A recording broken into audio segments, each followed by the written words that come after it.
Yo, yo, yo, yo, yo. What is up? What's going on? Thank y'all for tuning in to another Daily Fitness live stream show. Oh, I get the hair right. I don't know. Hair looking all kind of crazy. All right, there we go. We'll do the little bitty two fangs coming down. All right, cool. What's going on, everybody? How's everybody doing? Happy Halloween, and it is Friday. Hopefully you're having a good day and ready to get this trick or treating, or if you don't trick or treat, just enjoy the social media world of all of this government shutdown stuff going on, because it's about to get interesting and fun to watch for sure. Yes, it is. It's going to get interesting. It's about to get wild out there, people. I don't know how bad it's going to get or how good it's going to get, but I do have to give you my 2 cents on this perspective. And I'm over here trying to get my phone to upload an image on Instagram, so therefore I can put out the message to more people. But things don't work out the way you want it to, but that's okay. Let me get this done real quick. Let's see, we got that one. All right. Okay. Almost there. About this. Not a good intro to the show, but that's all right. Oh. Okay. So maybe it did finally do it. Did it do it? Nope, still ain't done it. We'll leave it like this for now. Anyway, so yeah, we're going to sit down and take a look at this government shutdown, man. But thank y'all for tuning in. It is Friday. Hopefully you are getting all of your stuff ready for trick-or-treating Halloween. Hopefully you got your kids' day outfits and stuff like that. And if not, go get it, because it's finna be, hell, it might not even be that packed. I don't know what's going on, but we'll figure it out. But we'll figure it out and see how this world goes. Because tomorrow is the good old government shutdown, so hopefully everybody got a lot of candy they can eat to hold them over and get full off of candy if you can't get no food. But hey, that's it is what it is. Bruh. And now, hopefully you're having a good day. It's Friday. Hopefully it's the start of your weekend. For some people, it's the start of their week. But hey, like I'm gonna tell you, Mr. Chow gonna break it down to you. Oh, you're having a bad day? Did you die? I got shot. But did you die? And as long as you did not get unalive, you are still here to make something happen. So do great, be great, and make it a great day. Try not to walk in fear, walk in faith, because hell, what else is there to do but get the work done? Thank you, thank you, thank you. Hold your applause, hold your applause. Thank you. All right, so today's show, but before we do, just know that we're simultaneously streaming. We're on YouTube, Twitch, Kick, and Rumble. If you're on YouTube, is it working today? Hit the like button. You might see it come up on the screen. There it goes right there. Hit that like button. Greatly appreciate it. Get the algorithm out so people can understand the macro point of view of this government shutdown that we're about to go through, because I'm about to break this thing down so y'all can look at the big picture and stop looking at this nonsense. And also, if you want to contribute to today's show, Cash App and Venmo right there. Cash App is going to be Daniel2888. Venmo Danny-Daniel-00. Yes, sir. We are going in today on the topics of the economy and AI. I'm going to skip out on the muscle of the day today, because again, I got about 2 hours to get this message out to you. I think I can jam it all in 2 hours. That's what she said. But we're going to make it happen. We're going to put all this in to get you a good understanding. So we're going to go into the economy, and the economy segment of the show is going to go straight into the government shutdown. We're going to look at the big point of view, but first we got to figure out all the moving parts. What's all going on? Like, who's who? You know what I mean? We got the red, we got the blue, we got the people. You know what I mean? We got rich, we got poor, we got people about to steal, we got Walmart, we got all sorts of stuff going on. So we got to figure out everything that's going on and get this put together. So that's where we're diving first. Then for the AI segment of the show, we're going to talk about a gentleman by the name of Larry Ellison and AI. Yes, we're going to talk about that as well. And we're going to we should be able to piece this all together at the very end so we can figure out the big picture. And again, I'm not trying to paint Mr. Ellison to be a bad person. He just happens to be today's topic for the show because he kind of coincides with what's going on. So he kind of like fits pretty well, especially after homie done went ahead and got his hands on TikTok, and now is going to be changing the algorithm on good old TikTok. But Mr. Ellison, please leave my TikTok out. As a matter of fact, Mr. Larry Ellison, if you're watching this, do me a favor. Could you please change my TikTok algorithm to like extremely financially educational with investments, and throw me some insider trading in my algorithm and all that good stuff, that would be greatly appreciated. If you could just give me all insider trading on my TikTok algorithm alone, I'll be greatly appreciated. Nobody's gonna know. I'm never gonna tell. So yeah, if you could do that for me, I mean, you'll be a real one. That would be solid. That would be a great, amazing thing for you to do. You know, so then I'll know. I'm like, dang, he really is in charge of this stuff. I ain't finna tell nobody. I'm gonna guard my phone with my life. I'm gonna have my phone and be like, "Oh, I ain't telling nobody nothing." I'm like, Daniel, how'd you get all that money? I'm like, you know, just made the right moves. You know what I mean? Like, hey, it is what it is. So yeah, if you're watching this, Mr. Ellison, go ahead and change my algorithm to extremely all insider trading, straight on my algorithm. You know what I mean? Just the top of the top, the best of the best. I mean, even throw in yours as well. I mean, throw in everything in there, insider trading. I don't want what the regular people get. I want what the elites get. I want to get the good goods. And then I keep my mouth shut. I won't dress different. I won't act it. Well, I might be a little happier, but I won't dress different. I'll still do the same thing I always do. You know, the environment around me might get a little bit elevated, but that's what you're supposed to do. But it's not going to be to the point where, you know, it's going to look out of hand. So, you know, just look out for your boy. It'd be greatly appreciated. And I appreciate you if you're listening. Now, going into this, we're going to have to break all of this down because there's a lot of moving parts going on in this situation right here. It's a lot of moving parts. And it's crazy when you look at the big picture of how this is going to work out, or how this is going to play out. Why is this? What the hell is this going on my phone? It's a lot of moving parts going on about this because you have the left side, you got the right side, you got the rich people, you got the broke people, you have, you know, then you got all sorts of immigrants, then you have the reasons and all these different things. But when it's all said and done, what is the point of it all? What's the big point of view? Why is all of this happening? And is there somebody we should blame for this? Is there a blame that we should be putting on this, or is there an agenda at play?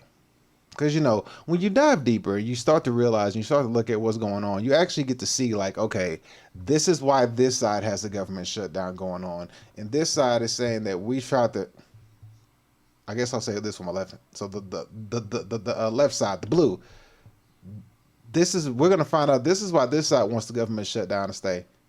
They ain't budging. This side says that they're trying to close the government shutdown, but they need the help of this side to do it because that's how civics work. But they can't get help from this side. So then it's just like kind of like a stalemate. But either way it goes,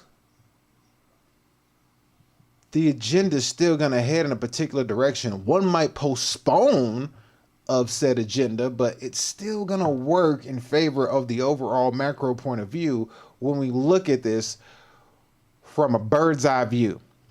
Hell, from an astronaut view, from a God view. You know what I mean? We're going to just go zoom back and we're just going to look at it and just be like, oh, yeah, so we screwed. Yeah, exactly. That's what we're going to find out. We're going to find out that we are all screwed together, and hopefully you got your moral compass right about you.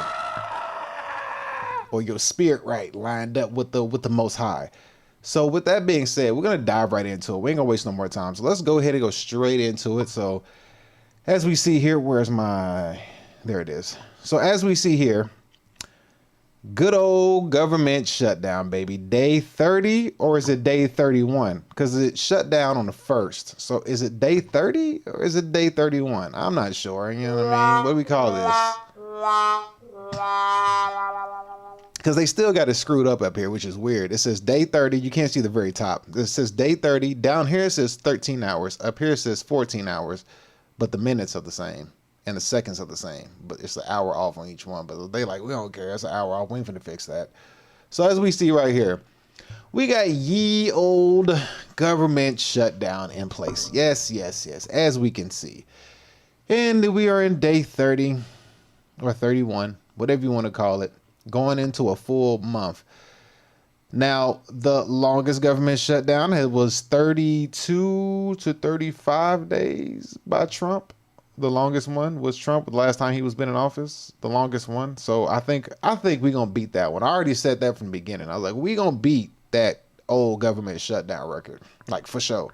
We're going to beat that record. Like I felt it when it started. I was like, yeah, we gonna be in this for a while. Like they ain't finna let up. Like yeah, something going on, and this ain't finna be no 30-day shutdown. It's probably finna be like a 60-day shutdown. Hell, maybe even a 90-day shutdown.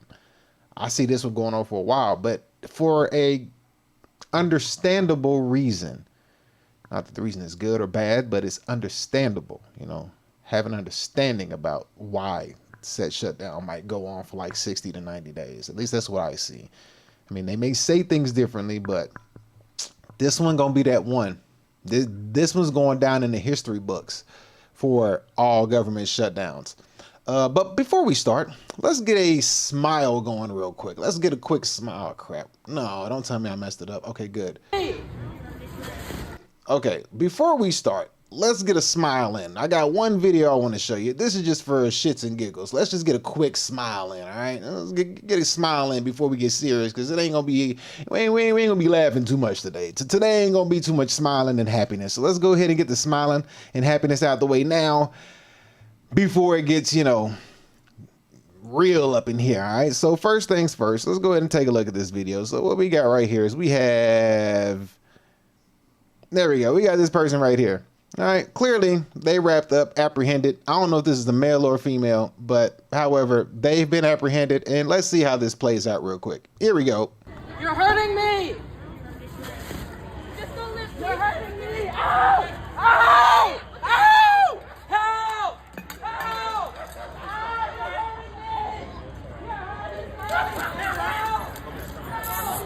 You're hurting me!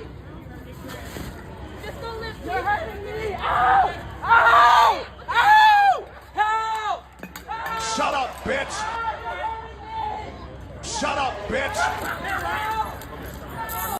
Now, I can't tell if that's a male or a female, but at the end of the day, all I know is Shut up, bitch! that's all I can hear. Because this is like, yo, quit yelling, quit screaming. You said that you said the cop was hurting you while you were walking on your feet. The cop said, well, if you're hurting me, I'm gonna lay on the ground. You can't pick me up. And the cop was like, shit, get up. I think that's a woman. I think it's a woman. I don't know. Let me see if we see breastises on this thing. Do we see? I think I see a little bit of breast. Okay, I think that's a woman. Yeah. See, that's the thing. If this is a woman, I can't. Why can't I tell? It says it sounds and acts like a woman, so we're gonna call it a woman. And clearly, she ain't never been manhandled before. Homie said, "You know what? Ain't no problem." What you think this is? This is what happens when a man get a hold of you, sweetie. This is what this is all about. You're hurting me, and then Look like the boy who cried wolf. Cop was like, get up, man. We going where we going, bro. I'll carry you to the car. Ain't no problem. Like, I mean, and Buddy looked like he was in the military the way he carried himself. He was like, man, get up, fool. I ain't got time for this. And he didn't even skip a beat. The way he picked him up, like, he didn't even miss a step. Like, as soon as he slipped down, he went automatic into, I know what to do with this. Look, left, right, left, up, left, right, left, right, just right back into his step. Bruh didn't skip a beat, didn't miss a stride, man. Shout out to him. He went ahead and handled that with straight efficiency. Give him a round of applause. Yep. And get up. You know what I mean? All that whining, like, bruh, shut up. I ain't trying to hear that. Ain't nobody hurting you. Now, I ain't gonna lie, them handcuffs might hurt, because they be putting them things on hella tight for no reason. Then they put it right on top of your wrist bone.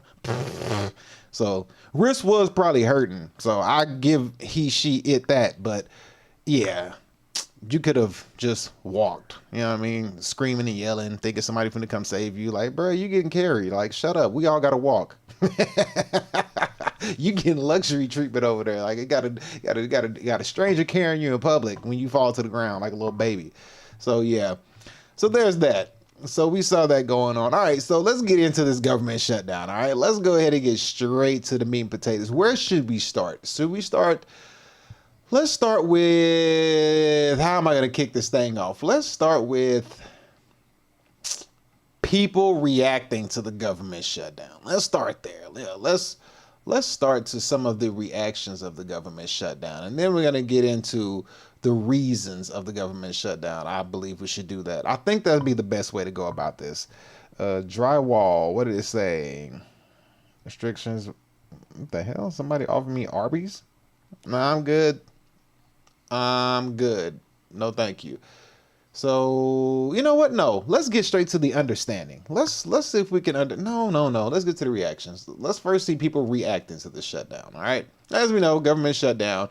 So let's take a look at some of these people reacting to the shutdown. So first, we're going to start off with a lady here who is saying that I'm so terrified. 40 million to lose food assistance amid a shutdown. I have 6 kids and we eat off of EBT, which is now shut down and won't be issuing any more benefits. 6 kids, bro. So I just got. We appreciate your feedback and value you as an Arby's customer. We will do better in future promotions. All right. Well, I'll keep you informed. So she has 6 kids right here, as you can see. Let me put up on the screen. 6 kids, bro. Now, I don't know if she is a single mother, but she got 6 kids, you know. So, and they all off of EBT. Now, she could be working. There could be a working going on. I don't know what the case may be, but she looks beyond healthy, you know, like she been eating. So let's see what we got to say. Now, this video is pretty lengthy. It's not just her. It's like a montage of a bunch of videos that we're going to see go, whoops. Sorry. It's like a montage of a bunch of videos that we're going to look at. So we ain't starting off with just her. It's going to go into different people reacting to the shutdown. So we're going to see how a bunch of different people are reacting to this government shutdown now that we're practically at a doomsday, you know, the day before the first, you know what I mean? It's like, you know, no food, rent is due. I don't know if Section 8 is getting affected by this, but, you know, we're going to see. So let's go ahead and just start off here and let's watch this video and see where this takes us and see how people are reacting. So here we go. Let's start it. Finally got confirmation that food stamps is officially cut for next month. About 2 months ago, I stopped eating dinner almost every night of the week so that my boyfriend and I could have enough food left over to have lunch the next day. This was before we were about to lose our food stamps. Mind you, we both work. I don't think that we really realize the depths that this is, the damage that this is going to do, but the women, the mothers, and the families. Just couldn't say it, could you? Couldn't say it. She couldn't drive herself to say it. You hear? The women, the mothers, and the families. Come on, sweetie. Just say the men or the fathers. Come on, baby. Just say it. Just give us, just show a little love. She was like, hell no. I ain't saying that M word. She was like, I ain't saying that. F you, man. She was like, you know, as much as she didn't want to say man, inside of her head, she was thinking that. She was like, FYM. Fuck y'all motherfuckers, you know? She just couldn't say it. She couldn't drive herself to say it, but let's let it continue. But the mothers, especially, who are going to go without meals so their children don't have to. I know that I will absolutely be one of those mothers. But because we have children and because aftercare and before care is too expensive, I've taken a job that's basically minimum wage so that I can be there to pick up my kids. I cannot fathom what we're going to do without that food stamp money, because if I already couldn't eat dinner with that food stamp money,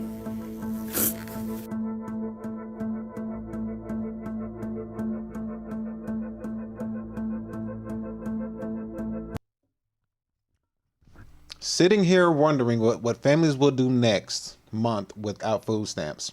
I work full time. I have 6 kids. Where the hell would all these women having 6 kids? I'm scared, sad, and have to act like everything is fine. 6 kids? Damn. Like, I want 6 kids too, but upon having one, I fully comprehend that having 6 kids is a financial responsibility that one must attain first. Like, dang, 6 kids, bro. I mean, if I got 6 kids, I gotta be like on a trajectory of like getting Elon type money. Well, nobody got Elon money, but you get what I'm saying though. You gotta have millions of 6 kids. You got to. because the public school system is straight ass. So yeah, 6 kids, sheesh. Here we go. I'm so tired of seeing people say like, oh, well, maybe if you had a job, you could get your groceries, or, you know what I'm saying, you wouldn't have to depend on stamps. I work full time. Thank you.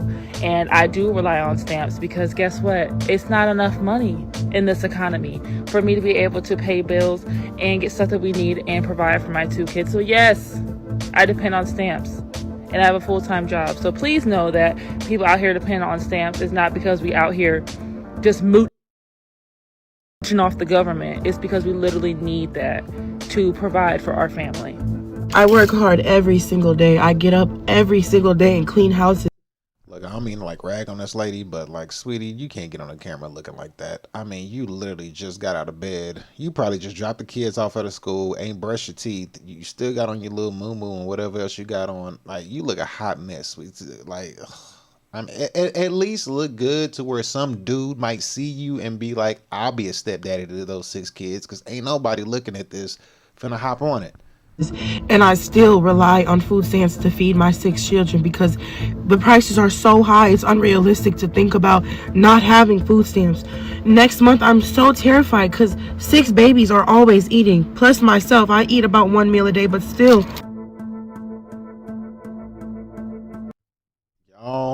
Y'all not, she must be from Texas or down south. Y'all not giving us food stamps next month. How I'ma pay all my bills and feed my kids, plus Christmas coming up too? This ish so, pretty sure it says effed up to all the hard-working mothers. I mean, coming from an individual who had a child out of wedlock, we all know that we are not supposed to be out here doing this whole, single parents thing. And I'm talking to self when I say this. Like, we all know that. So to sit here and, go against the laws of nature and how things were intended, like, I mean, unless, now there's always different situations, widows and, situations may arise, but like, it is what it is at the end of the day. It's kind of like the Bible says in the story with the people. Israel kept making the same mistake over and over and over and over and over and over and over. And it's like they're, dependent on the government to take care of them. But it's the same story as old as time. And we're seeing the same story as old as time play out in front of our face. We're seeing it happen over and over. I mean, I'm not saying that this is a good thing or a bad thing. I'm not saying it's a good thing, but what I'm saying is we're having to look at this from a lens of understanding. You know what I mean? Can't point the blame. We all know right from wrong.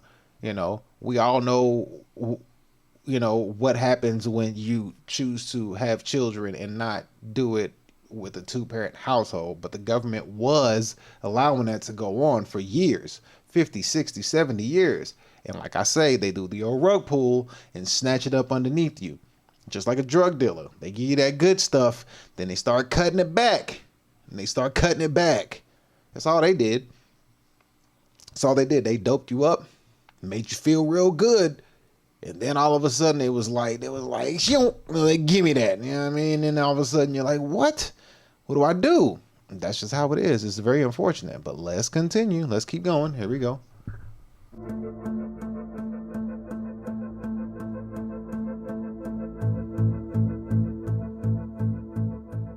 And to edit this video, this is wild work. To type this in, first to cry on camera, all right? Because if you don't edit videos, I'm finna explain this to you. You have to cry on camera, all right? Then once you're done crying on camera, you then have to go in, watch the video back to make sure it's what you want. Then you go in, you hit text, and you start typing all of this. So she typed this, y'all. They not giving us food stamps next month. Explanation. How I'ma pay all my bills and feed my kid plus Christmas coming up. Explanation. Like, she typed all this out, and then she placed it strategically. She moved the text and placed it strategically over her head. You know what I mean? And maybe there could be music added to this in the background as well. There could be, I don't know. Because, you know, they already had something playing over it. So she placed it strategically. And then, you know, she said she watched it to make sure it's good. And then she posted it. So this isn't like a quick thing. This took a minute to put this together. But let's keep going. So I just kind of... All right, so there's all of it right there. So as we see, it's a very unfortunate situation. People are reacting to the situation, and we're gonna see how real the reality gets. Now, unfortunately, this reaction, hopefully, the reaction isn't too bad. Hopefully, the reaction isn't too bad. We don't, like I said, but it's gonna last a while, and it's gonna be brutal. It's gonna hurt. But it's not just going to hurt one person. It's going to hurt a lot of, you know, not just like single families. Because you're hearing people here. One woman said her and her boyfriend rely on it. Another woman said that she working full-time jobs and her kids depend on it. So it's not just single people. It's not just, it's families. It's two-parent households. It's a couple household. It's everything. You know what I mean? So a lot of people may look at this and say, oh man, like it's single mothers, or you know, you should have made better decisions. But it's like, look, even couples, even families, you know what I mean? Like this next woman I'm gonna show, lady, well put together, look beautiful, but yet she's speaking on it as well. Well put together, I might add. Let's take a look at how she looks. She well put together, clearly. Look at this, makeup done, hair done, like she put together. But she did what I said this woman should have did. She did what this woman did. She probably wanted to hop on here looking like the last lady, but she actually got on here, put herself together. So potentially if some dude wanted to reach out to her and be like, hey baby, you know what I'm saying, like sugar daddy here to help you, at least she got a fighting chance. She ain't got a chance, but this one got a fighting chance because she put herself out there in a sense. So it's almost like marketing yourself in a sense. But let's look at this lady, well put together, and see her situation. We're not gonna watch the whole thing because she talk a lot. I get SNAP every month for me and my son. I get $550 a month in SNAP. I called my EBT card yesterday and I got an automated message from the government that's like, SNAP benefits are no longer available. They will be shut down in November. And I was like, don't get me wrong, there is a lot of like misinformation going on, but this is like real information. Like my card really said, nah, you ain't getting $550 next month or probably the month after that. So if you know me and you've been following me, you know that I am in school and I work 2 jobs. It's I do like Instacart and Uber when I can so that it fits my schedule for me being a mother and me being in school. I'm going to stenography school. The only reason I'm able to go to school and afford school is because of FAFSA and student loans. Ooh, wow.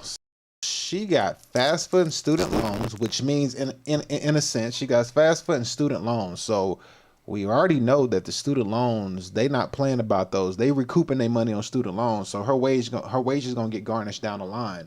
Then she was already on government assistance. And then her debt is not looking good. Like she's going to be in debt regardless of the situation. When you get out of school, you got to pay the student loans back.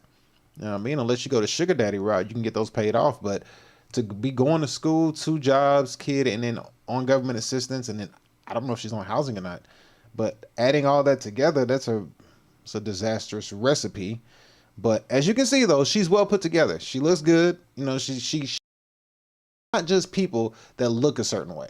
I don't want you to think like it's just people who are, you know, poor or you know, not well off. Like she's well put together, but you see how everything sounds. You know what I mean? She's FAFSA, student loans. Let's see what else she got. She keeps going. I'm shocked. I'm like, they really did that. And right now my kid is sick. He has a fever and we have Medi-Cal, and thank God they haven't taken away Medi-Cal because he had to literally go to... I don't know what Medi-Cal is. I never heard of Medi-Cal. Medicaid?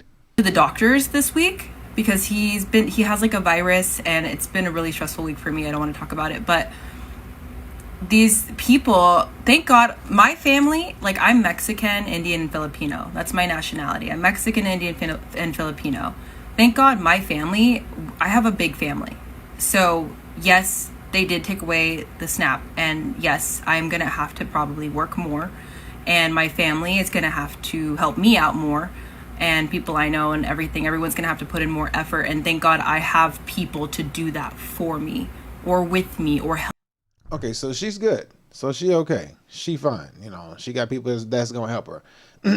Unfortunately, but that's just going to tap into like the family wealth and family and a future money that families can invest for the opportunity that's on the horizon on the back end. So instead of the money that you could be saving to spend on the future investments that needs to happen, it's just being spent on survival, which is unfortunate. So you see a well put together person right there who's dealing with it, and you know she's going through school and everything, but it's still with the schooling and all of that put together with the EBT, and then you have to tap into your parent resources, which it sucks extremely. That sucks a lot because I'm a firm believer in the next Great Depression, which is right around the corner.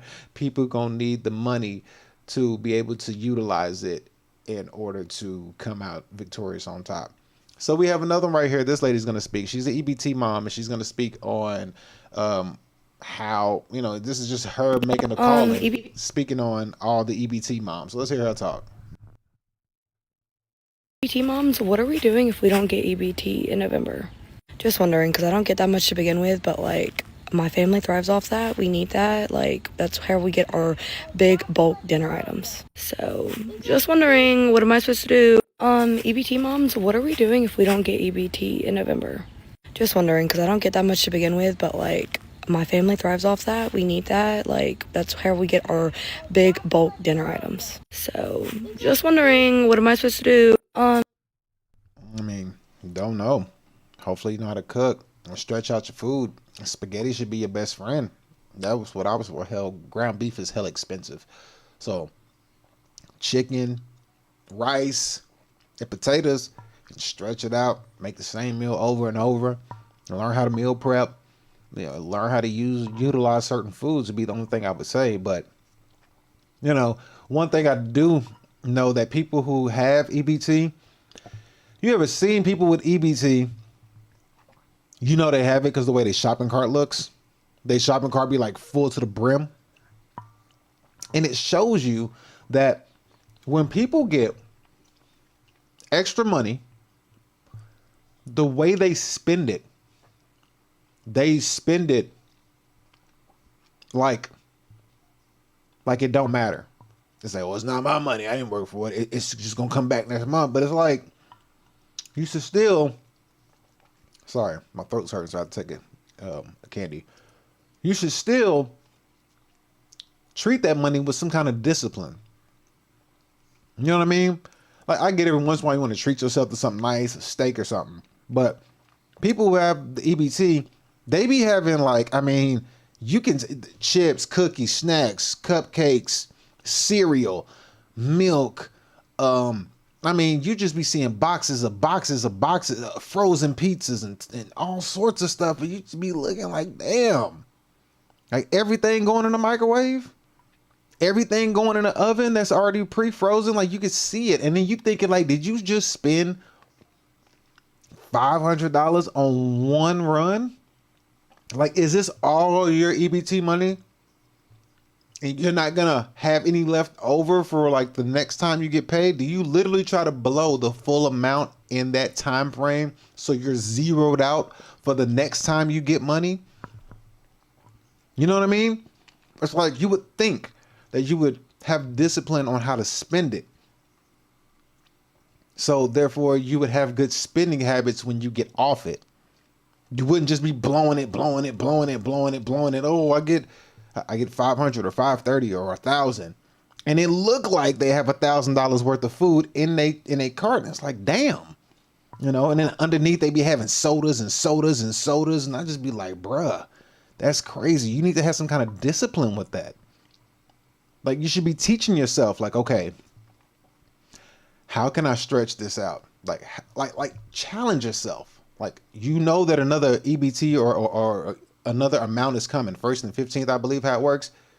Or is it once a month? I think it's once a month. I don't know. However it works, you should be trying to like roll that amount over. Like, how much could I roll over to the next month? Like, it's just a practice you should be teaching yourself. It should be a practice, but people don't see it that way. They just go ham and get anything they want. But then if you were spending your money, you wouldn't buy half that shit. But since it's not your money, you buy whatever you want. It's like, you know, every once in a while, yeah, like go in and get you something. Like, yeah, we'll have a steak today. Every once in a while. But people don't see it that way. They don't look at it as a means to discipline themselves to get off of it. They just rely on it. Now, we're going to have another lady right here. She's not very sympathetic. She's kind of harsh or truthful. Speaking her truth, as women say. It's my truth. My truth. A woman never says my truth. It's just a crock of shit. But anyway, let's let this lady speak her truth. Here we go. Aw, you think we don't know that you sell your food stamps and that's why a lot of you are angry? Ha ha ha. Nice try, wrong guy. And yesterday, the Democrats voted for the 13th time in a row not to fund SNAP. Not to reopen the government 13 different times. You think they're not watching these videos on the internet of the EBT crowd saying they're going to riot, they're going to loot, they're going to literally rob stores, they're going to rob paying customers? You think they're not seeing that and literally frothing at the mouth? It's like porn to them. You understand?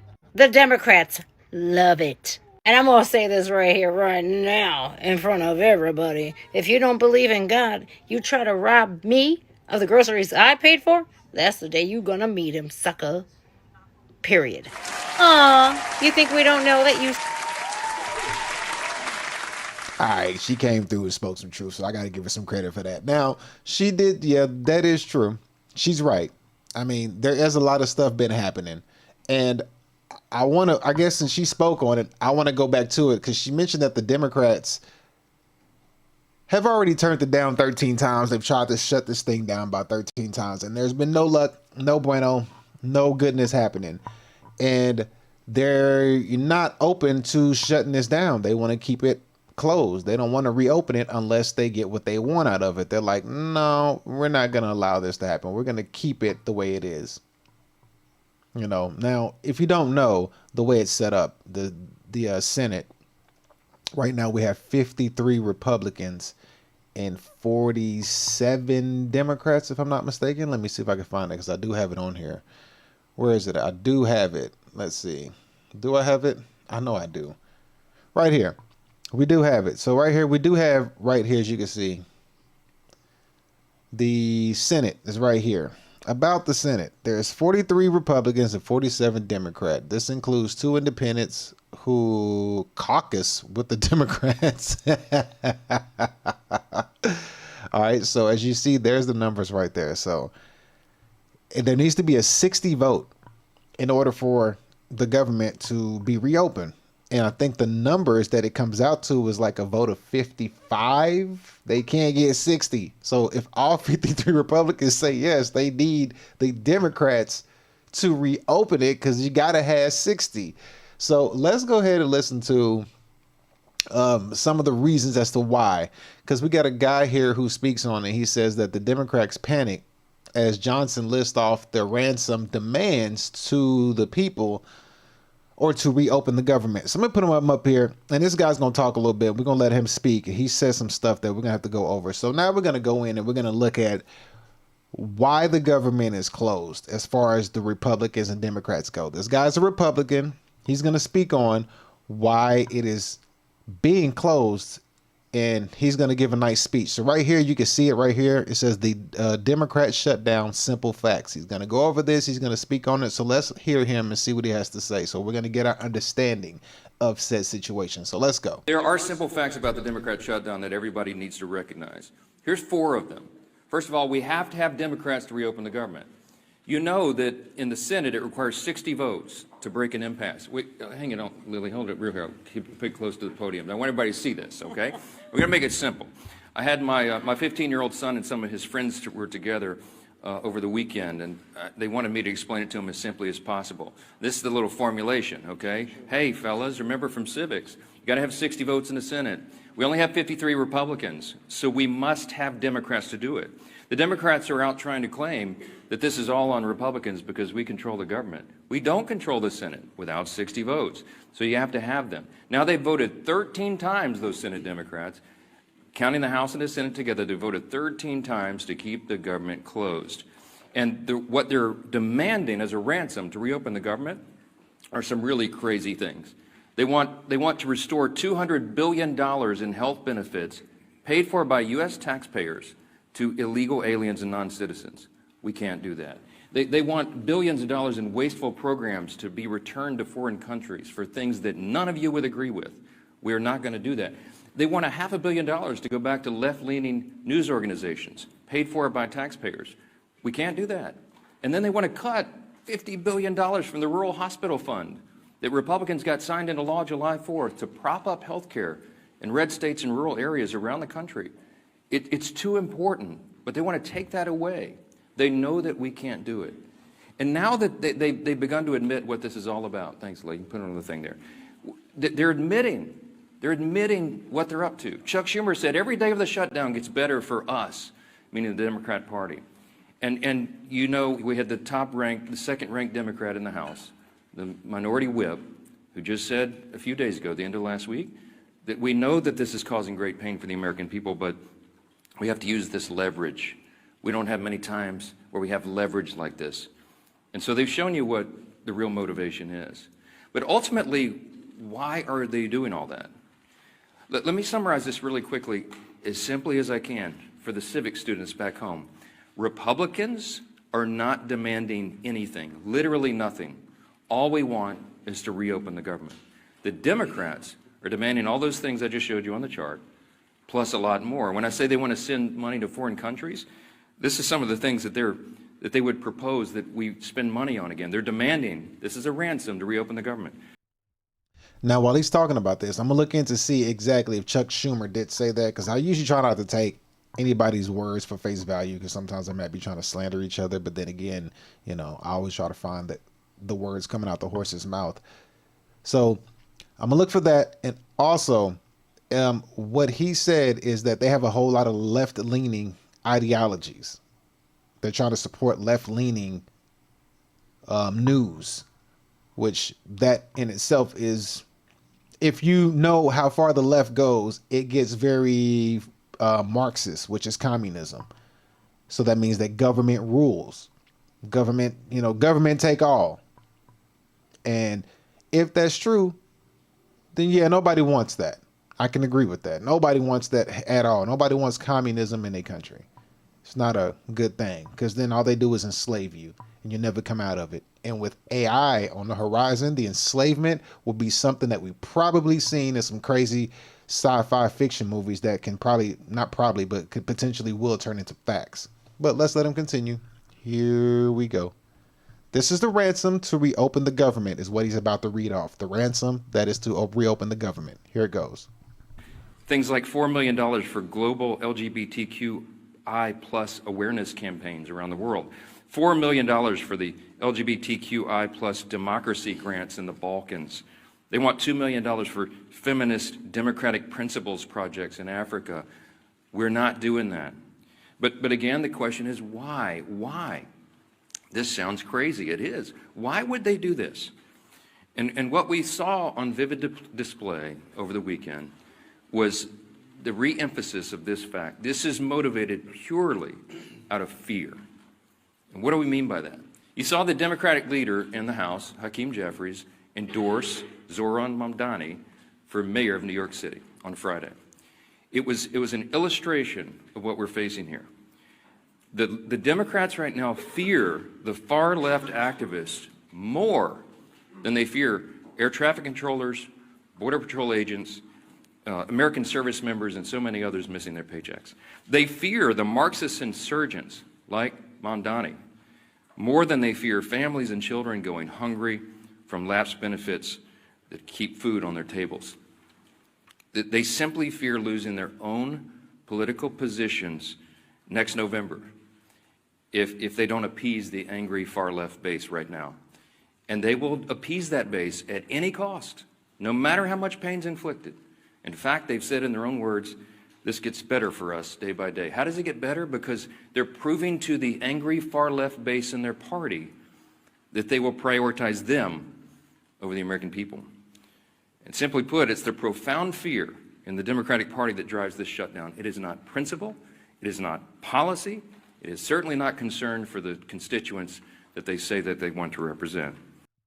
Now, that is wicked to sit here and say that it is fear, and you're using this opportunity as leverage. You're using this as leverage because remember, the Democrats lost that last election and they were not too happy about it. It was a very emotional loss, I would say, for them. And I'm pretty sure that they're looking for a victory in they already got their eyes on the 2028 election. You better believe they are already in play getting ready for 2028. They ready for 2028. They're like, we gonna win that 2028. We ain't losing this time around. Because everything Trump been doing so far, they pissed off. So they not finna lose. It's 5, 6, 7, 8. It's 2028 or 2029 election, whatever. They're already planning for the next election. If you're gonna use this opportunity as leverage, if you're saying that every day gets better for us, and you're leaning towards a left side, and then the things that you're holding the country ransom for, you know, you're holding a country ransom for because you want to give millions to LGBTQ. And what the hell is I? I didn't know I was a thing in the LGBTQ alphabet theft. I don't know what I is. So I got to look that up. But if they're funding those things and funding left-wing politics and left-wing agendas, we went through all of that with Biden. We saw all the left-wing stuff they was doing. They were censoring people like crazy. They was putting all sorts of, crazy stuff in front of children. You know what I mean? They were, remember the conversation, what is a woman? That was all under Biden. That was all the left-wing stuff. You know what I mean? All that left-wing ideology. What is a woman? Walking around like trans and all this stuff. But they were doing it around kids. Around kids. That's my thing. Like, you're doing it around kids. That put it in a kid's face. That was the huge problem. You want to do what you want to do, cool, but leave these kids alone. And they were putting it in their face. They were having school books, talking about, kids reading school books at like tender ages of like kindergarten, first, second, third, fourth grade about, about their sexuality. And it's like, bruh, that's too much. Like, nah, you are touching with kids' minds. That is a no-go. So I can agree with him on like, he's like, nah, bro, we ain't doing this. But everything that he's naming that they're doing is like outside of America, which would then affect America in a way. But, I could agree with him on his stance of saying we're not doing that. And if they see it as leverage, you can only ask yourself like, yo, if you see this opportunity as leverage, that says everything that you need to know. But with that being said, I'm not siding with left. I'm not siding with right, because at the end of the day, both sides' actions lead us to a global agenda at the end of the day. Both sides' actions are going to lead us to a overall bigger agenda, which is the macro point of view, what I titled this video. So even though you may agree with the Republican side, or if you agree with the left side, and then at the end of the day, there's a cause. What is the effect? The effect is everybody, or a lot of people, are operating in fear. A lot of people are operating in lust and fornication, because you can't skip that part out, because people have to pay bills, so they're gonna do strange things for a piece of change, which they already do. And then you got people operating in like hate and separation. Like this party and that party and these people and immigrants, and then you have this country and this race. It's operating in a source of a bunch of negative energy, a bunch of negative low frequency. It's survival is even on top of this. So all of this is operating in a collective low frequency way of thinking. It's the cloud of energy that's being put out is negative as hell. Ain't nothing good about it. Regardless of what side, it doesn't matter who, because even if they were to open up the thing tomorrow, there's still that cloud of hate this side. There's still that cloud of survival still there. There's still that cloud of separation and division. And then it's a whole lot going on. But the longer they keep it going, the lower the frequency people are going to be in, which perpetuates something that's going to have an effect later on. He's got a little bit more. I'm going to let him go a little bit longer, then we're going to press on. So here we go. We know that because even their own constituents now are begging Democrats to stop the political games and reopen the government. Just yesterday, the largest union of federal workers, the very people that the Democrats claim that they fight for, came out publicly and urged the Democrats to join the Republicans in passing the House's very simple short-term funding bill. Also, yesterday, the National Air Traffic Controllers Association began to put up flyers in airports to explain the real danger that is being imposed for air travel, air safety in this country, highlighting what the Democrats are doing. So I just want to say this simply to our Democrat colleagues. You have an off-ramp now. You painted yourself into a corner, but here's your off-ramp. The unions, the largest unions are saying, please do this. You can claim that as cover and say that you had to do it. Reopen the government. Get it working for the people. It's our #1 priority and responsibility as members of Congress. But Senate Democrats have refused to do it for almost a month now. Now he's giving a good speech. I like the way he's, giving this speech. He has great tone, very, firm in the way he's saying it. So he has a good speech. However, it's nice to know that even though the Democrats and Republicans are trying to fight for something, I mean, they all getting paid. So let's just not ignore that fact. At the end of the day, they are all still getting paid for sure. So as we see here, we got the somewhat of a background on it. We got the background on that situation, and we see exactly how that's kind of playing out. Oops. Now we're going to look at another video. So we see that in the big scheme of things, this shutdown is happening. And if the Republicans are not going to open because of what he read off, he was like, we're not doing that. We don't want that here. And the Democrats are like, well, the longer you keep it open, the more hurt these people are going to get. So if the Republicans don't want to keep it open and they're stuck in their ways of like, we don't want to pass these ideologies that you guys are trying to push onto the people, the Democrats are like, well, it don't matter because we are for communism and socialism. We're Marxists. So the longer you keep this shutdown, the more people are going to suffer.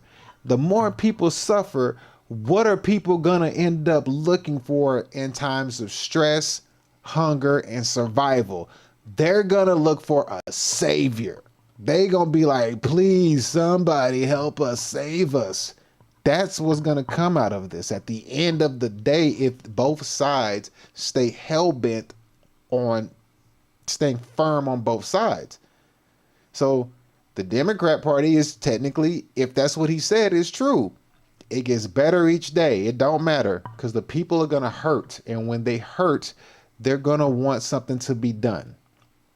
Now, let's take a look at a representative from the Democratic side, this lady. She's going to speak, and there was a CNN conversation that they had.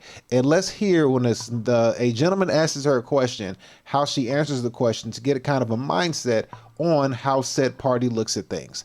So here we go. This lady name is Melanie something, and we're going to take a look at this conversation she had. Melanie Stansbury, a Democrat.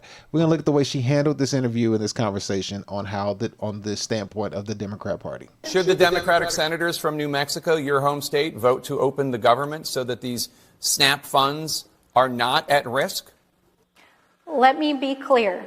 The administration is choosing to starve American children with money that they already have appropriated. I'm not applauding this their. is I'm a not applauding choice their by tactics. the White House. Well, this is a choice by the White House. This they is are also, choosing Congresswoman, to this cut is off also a food choice assistance. by Senate Democrats No, to not it is vote to not. open the government. Yes, it is. The I understand Senate- why they're doing it. They're doing it because they want Medicaid funds restored. They're doing it because they want Obamacare premiums to be extended past the end of the year. I understand the reasoning. Sir, let me just be clear. The money for contingency plans is sitting there. That is why the states are suing. The White House is withholding funds from 2 to 3 children weeks worth to of have SNAP funds. food.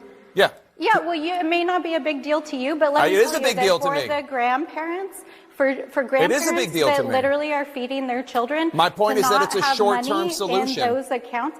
It's a It doesn't short-term- matter. At the end of the day, people need to be able to feed their families, and Saturday is when those funds If you run feel out, so and strongly, we are fighting to Congresswoman, get why that not funding. ask the Senate Democrats from New Mexico to vote to open the government so that the SNAP funds... Sir, I am here in the House of Representatives. It is shut down. I am fighting to get the government reopened. I am fighting to get funding put back into SNAP that is already existent, and I am fighting for the American people. I am here. But show me a single Republican that is here. Not a single one is here to make sure that Americans are fed on Saturday. That is why I am here.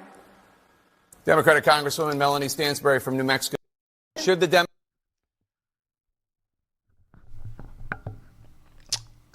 So I heard him say, she said that there's a contingency amount of money that they have sitting aside that they could use. He said, yeah, 2 or 3 weeks worth of SNAP. Yeah, he said that's the short-term fix. She said that doesn't matter. It's like, yeah, it does, because if you deplete that short-term amount for the 2 or 3 weeks and the government is still closed, you're still back at square one. So to fix it for the long term, you would just reopen it. But she's like, nah, there's money over there for 2 or 3 weeks.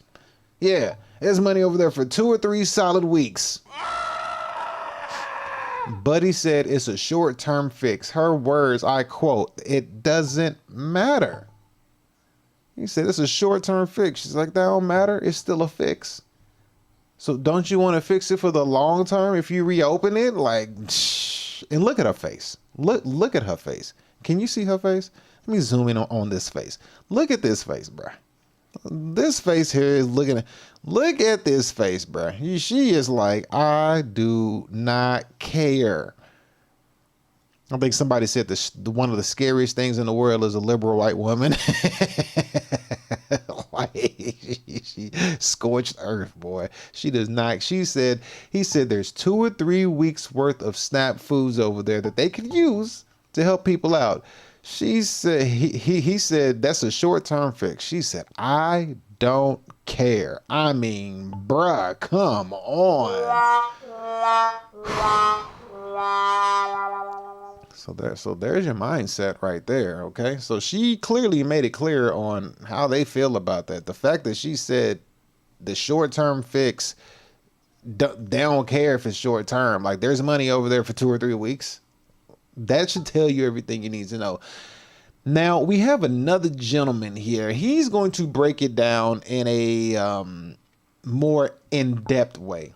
He's going to break it down in a way more in-depth way of speaking about it. And he's going to speak on the whole thing as a whole, as to both sides and what's really going on both sides and what's being hidden and what is the money aspect behind it. You know what I mean? A lot of it he's going to speak on to basically let you know on a grander scheme what's the inner workings behind it on both sides on why this is really being shut down. He does a pretty good job at breaking this down. So I'm gonna let him go ahead and cook. He cooks for a good minute. I don't want to interject on him, but I do want him to get his point across to get a better understanding, because that's the whole point of the beginning, is to get an understanding before we dive into the macro point of view, because we got to know what's the overall like big point of view, but we got to get understanding for both sides. What's going on with both sides? How are both sides, dealing with this? What's their issue? Why are they not opening? Why is this one fighting? Why is this one staying still? All right. So we got this gentleman right here. He's going to go ahead and speak on it. So we're going to let him cook. Wait, is his volume up? His volume's up. All right, cool. Let's go. Why is the government shutdown not a both sides issue? Why are the Democrats to blame? Well, Democrats are using a short-term spending bill to push long-term policy changes that don't belong there. They've said it outright. They will not vote to reopen the... I want to pause it real quick so we can read this. But the Senate Minority Leader Chuck Schumer and the House Minority Leader Hakeem Jeffries are signaling that there will be no change in strategy. Democrats won't provide the votes to reopen the government unless their demands over health care are met. And they're increasingly hammering President Donald Trump for his failure to negotiate with Democrats while blank embarking on his second foreign something during the shutdown. All right, cool. Let's let him continue. Here we go. The government unless their healthcare demands are met. What they're demanding is an extension of temporary COVID-era spending that artificially lowered healthcare costs under the Affordable Care Act. Those measures were not part of the ACA itself. They were emergency subsidies created under the American Rescue Plan Act and later extended through 2025 by the Inflation Reduction Act. When that spending expires, the ACA simply returns to its original pricing framework. Not a spike, not a crisis, just a return to baseline after years of inflated relief funding. And yes, people will feel it. Premiums will adjust. But that's not because Republicans raised prices. It's because Democrats are refusing to admit that these subsidies were temporary. They're using the fear of higher costs, a perception they created, to justify holding the government hostage. And because Republicans are in full power, this is great leverage to make it look like it's their fault. Now, here's where it gets even more reckless. They're not just trying to extend the pandemic subsidies, they're also trying to reopen and revise parts of the One Big Beautiful Bill, a massive spending law that's already been passed and signed into law earlier this year. The One Big Beautiful Bill reshaped portions of Medicaid and other federal programs, and Democrats now want to undo sections of it by tying their changes to the current funding debate. Instead of debating revisions through normal legislative order, they're trying to squeeze them into the continuing resolution, which is a short-term bill that's supposed to do one thing: keep basic government operations funded. And that's the abuse here. A continuing resolution isn't a policy-making tool per se. It's a bridge, a stopgap to prevent a shutdown while Congress negotiates the full budget, using it to rewrite sections of existing law, whether that's the pandemic relief measures or the One Big Beautiful Bill, is procedural malpractice. Again, not the right place, not the right time. Look, the Democrats are desperate. They are held captive by the socialist wing of their party, the Democratic Socialists of America. And they know the only thing they have to appease that base is empty rhetoric about Trump, MAGA, and the Republicans. So it's not really about healthcare, in my view. It's about control, about rewriting existing law through the wrong channel and using a temporary funding bill to do it. And as more people understand that, it'll be hard to unsee the man behind the curtain. Why? All right. Buddy broke that down pretty freaking well. So let's go ahead and give him a round of applause, because that last bit he did say did make a lot of sense. That's right, Cindy. I'm gay. Wrong one.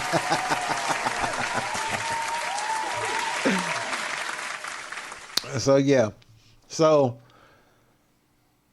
clearly people want their pockets lined up. I mean, because there's a lot of money being made on both sides.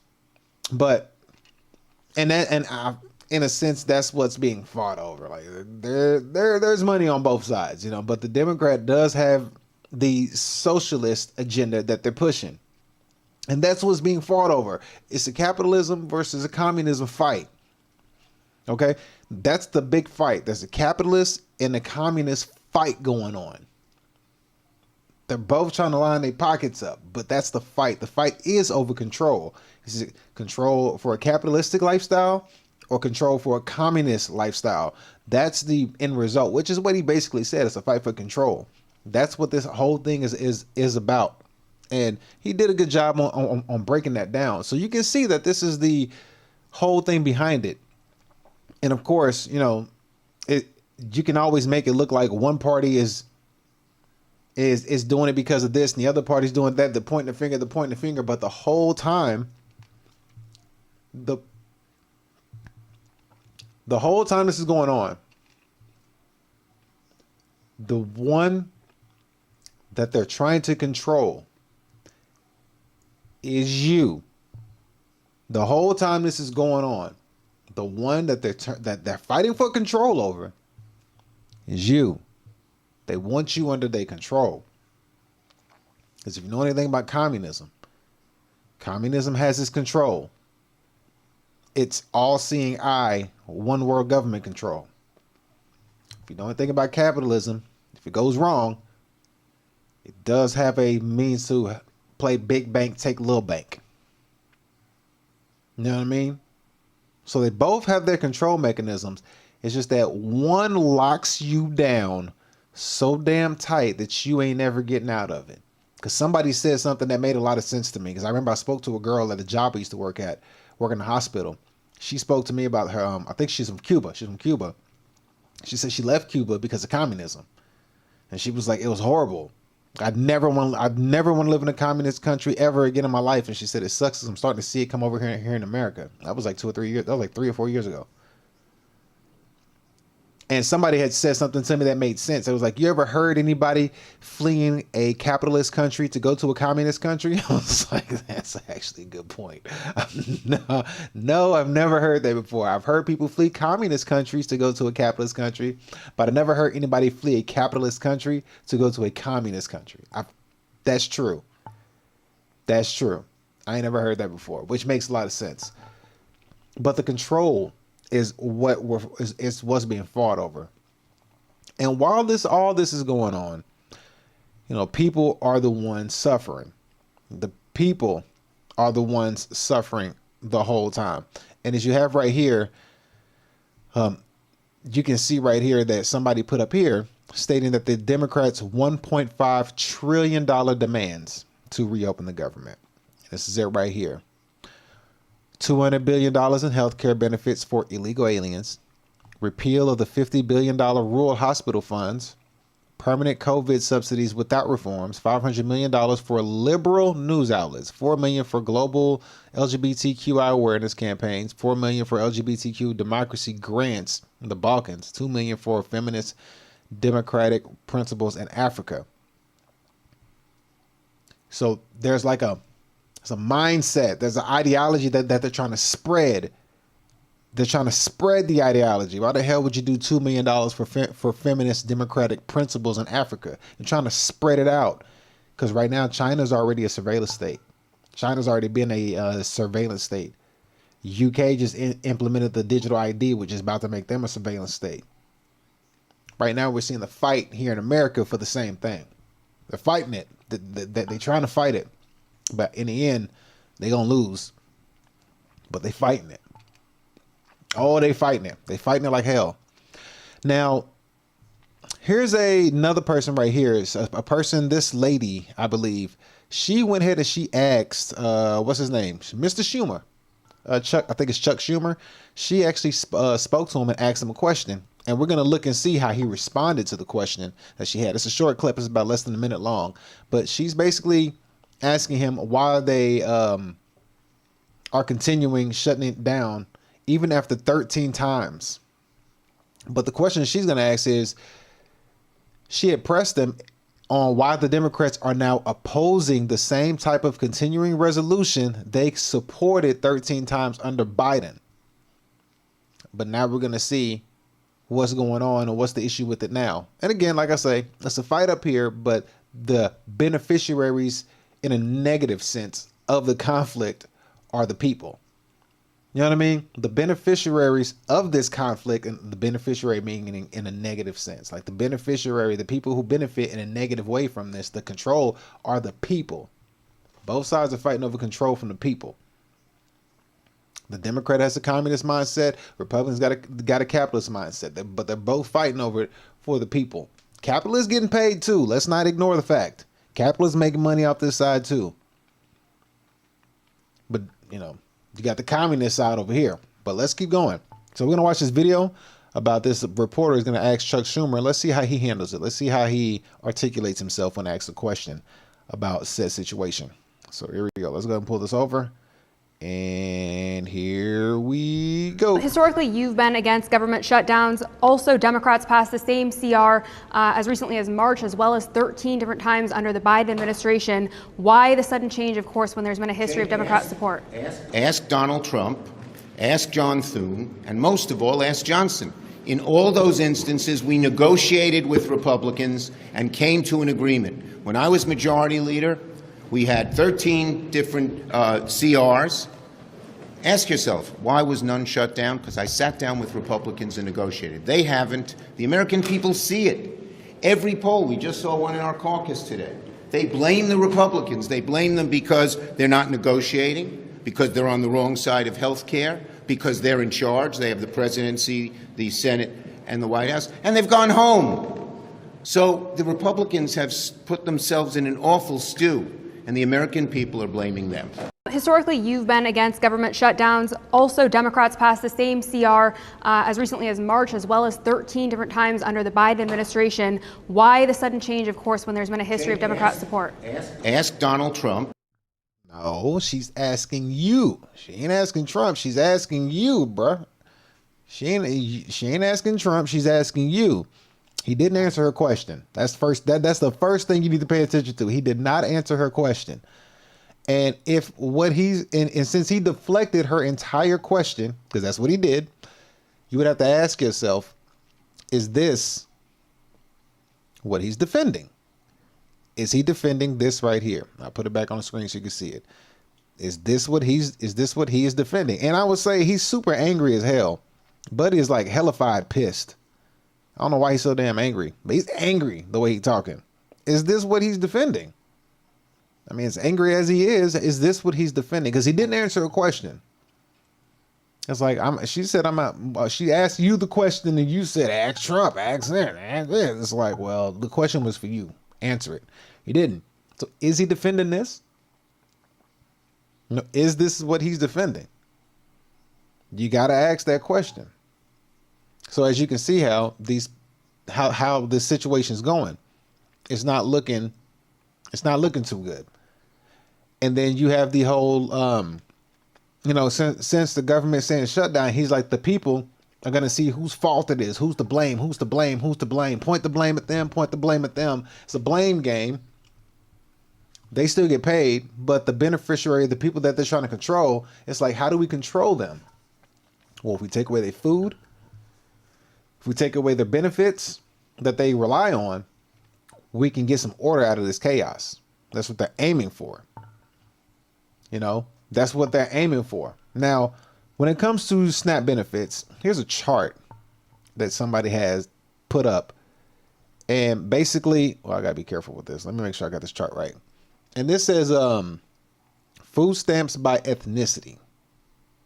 I don't know how true this is, but let me go ahead and pull it up. Let me pull up real quick.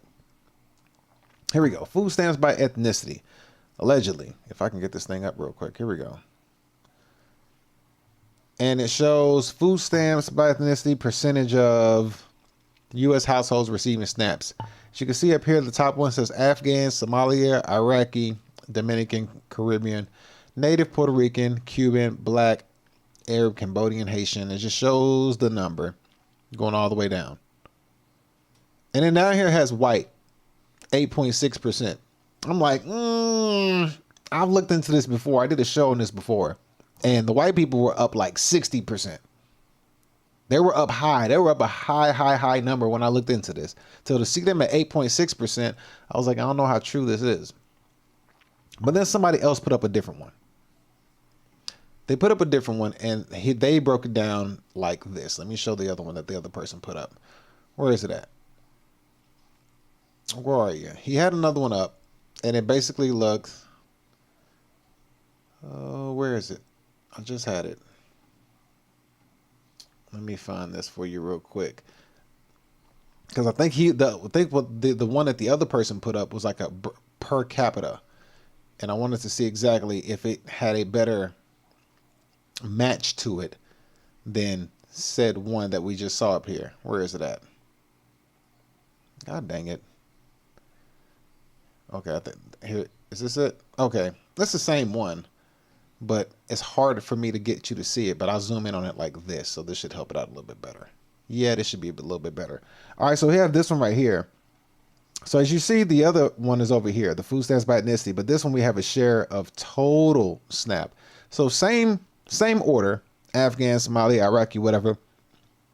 I think this one's based off of per capita. So you see black right here at 19%, Mexican right here at 12.7%. This big, long blue one down here is white at 40.5%. I think the highest one out of all the other ones would be Puerto Rican at 3%. And then Italian at 2.3%. And so on and so forth. And like the rest of the people are at point something percent. So this one right here. So I'm not sure which one they would declare as true. But as you can see, you have it food stamps by ethnicity. Then you have share of total stamps, which could be potentially per capita. Okay. So at the end of the day, either side, doesn't matter who. The people who are feeling it the most, the people who are fighting over it and got the power to change it, they ain't feeling no effects from it. But it's a control mechanism, like that one guy said. That one dude said it's all about control. This dude here, it's all about control. But what are they trying to control? That's the question you got to ask yourself. What is it that they want to control so bad? What is it that they can do to gain control from? Well, with that being said, let's take a look at how people are reacting. So you have right here, you get people in a bad enough position and have them, in a survival state of mind, angry, fearful, survival, hungry, then you get this kind of reaction from them. So let's look at this video right here. It shows a woman robbing a woman because Trump cut off her food stamps. So let's take a look at this and look at the reaction that people are getting off of this said situation. So here we go. Come with the bullshit, you fucking hoodlum. This is some straight ER shit. People was already moving like survival mode. You have this white lady with a basket full of groceries leaving the store in the parking lot. You have this black big ham hock robbing her and stealing her shit. Look at this. I mean, damn woman, will you just let her do this shit? Why is people so scared to start punching motherfuckers in their face? Why I say it might get a little ugly. People might have to go get their pew-pew. Lady, you got all this energy, but to just go get a job. Nigga, go get a part-time job. I know it's easier said than done. That's why I'm saying it. Lady, you going to jail. You going to jail. My thing is, this about to be a lot of hard times for a lot of people. But what I'm saying is like, damn, I feel like we need to be together, you know what I'm saying? We don't need to be robbing each other. Why we ain't robbing the corporate? Bitch, you that brave? You should have just went into the grocery store and ran out with a basket full of shit. Watch, they gonna make an example out of it. Like, oh yeah, and it was a black person that did this first. Oh yeah, we gonna show y'all. Don't try to run. Now, I don't know why he didn't show the whole video. He should have showed the whole video while he over here talking. But basically, the woman stole like everything out of her bag. It was pretty freaking ridiculous to be quite honest. It was really sad, but she stole everything out of her thing. With the bullshit. And You just fucking took it hoodlum. all, which is really. Here they come with the bullshit. You fucking. show I the feel whole- like we yeah, need to he be. actually I has his said, whole Mike, thing on man, this. we Let's just just left in the parking lot. finish Come on, watching you it, have but this I'm white gonna lady talk over. with a basket full of So, groceries yeah, you're leaving gonna the have people store in the reacting parking lot. You have this like black this. big ham Now, if you got robbing people her and stealing reacting her like shit. this, Look at this. I mean, what do you damn thi- woman, will you just let her do this shit? Think Why about is what other so people are scared gonna to be start doing. punching Somebody said motherfuckers this in their is face? old. I wonder I how said it old might this get a is. little ugly. People might have to go get their This is an pew-pew. old Lady, you video. got Okay, all well this then if this is energy, an but to old just go video, get a job. Nigga, go get a part-time job. I this know is it's going to be easier said used than to done. That's what amplify I'm saying. said situation. Lady, you going This is going to to jail. be used to You going to amplify jail. said My thing is, situation. This about to be a lot of how hard people times may for a or lot may of not people. react. But what Now, I'm if you saying can is get like, people damn. to react this way, think this way, feel this way, and potentially go out and act upon this way, because we've all seen the videos of people out here screaming about they're gonna go out and they're gonna rob Walmart and do all this craziness nonsense. I feel like we need Which is to be sad, which I hope they don't do, but if they do, then it is what it is at the end of the day. But you have people doing these things. Now, on the Hey, man. I'm going to talk to you for a second. other end of it, Sounds like you walked out with quite a bit of cart of groceries. regardless if the Republicans do get the government reopened up and they do sign the bill or whatever happens, which potentially they could get it signed, because it says right here that Trump could potentially get it done. it could potentially happen because there's ways around everything. Because of course the government is set up in a sort of a way for when situations like this do come to a head, there's ways to make things happen. And it says right here that the government is likely to extend as Senate adjourns with no breakthrough. Now, this is October 30th, 2025. Now, what to know about 30 days of the government shutdown, which we've already known. We've already went over, and they've already expressed on how they feel. They continue. Senators continue to express cautious optimism about Bartesian talks over reopening the government and passing a long-term appropriation bills. But Thursday saw no apparent breakthroughs, and the upper chamber did not vote on the House passed. So we got the same thing going. There's a time. Now, Trump calls on Republicans to get rid of the filibuster. So filibuster, we're going to go into it. It says right here, it's time now for Republicans to play their Trump card and go for what is now called the nuclear option. Get rid of the filibuster and get rid of it now, Mr. Trump wrote. Just a short while ago, the Democrats, while in power, fought for 3 years to do this, but were unable to pull it off because Senators John of West Virginia and Sania of Arizona. So real quick, let's dive into exactly what a filibuster is and what it can do. So it says right here, while Senate legislations only need 51 votes to pass under the senator's filibuster rule, it takes 60 votes to end the debate on a bill and bring it to the floor for such passage to vote, a procedure known as a cloture. All right, so we know that they need 60. All right, so we do know that they need 60. Now, where is the freaking thing on the filibuster? Let's go ahead and just get straight to what a filibuster is. Do they have it right here? No, they don't. So I have it right here. Boom. Filibuster is mentioned. So let's go ahead and look at what the filibuster is. And I'll dive into it for you so you can see it. So if Trump is calling in for a filibuster, then this is what it is. A filibuster is a tactic used in the U.S. Senate to delay or block a vote on a bill by extending debate indefinitely through lengthy speeches or other procedural motions. It effectively requires a supermajority, currently 60 votes, to end the debate and move to a vote, a process known as a cloture. This makes it difficult to pass legislation without broad partisan support. So there's a filibuster in place blocking it to where they got to get 60, and it's used in the U.S. Senate to delay or block a vote on a bill. So Trump is saying he wants to end this. He wants to get this out of here. A senator or group of senators takes the floor to speak for as long as they can, often discussing topics unrelated to the bill to prevent the Senate from building a vote. The mere threat of a filibuster can be enough to block legislation. So that's what's going on, and Trump wants to get it eliminated. If a senator announces an intent to filibuster, or if they begin to do so, the other side can file a motion for cloture to end the debate.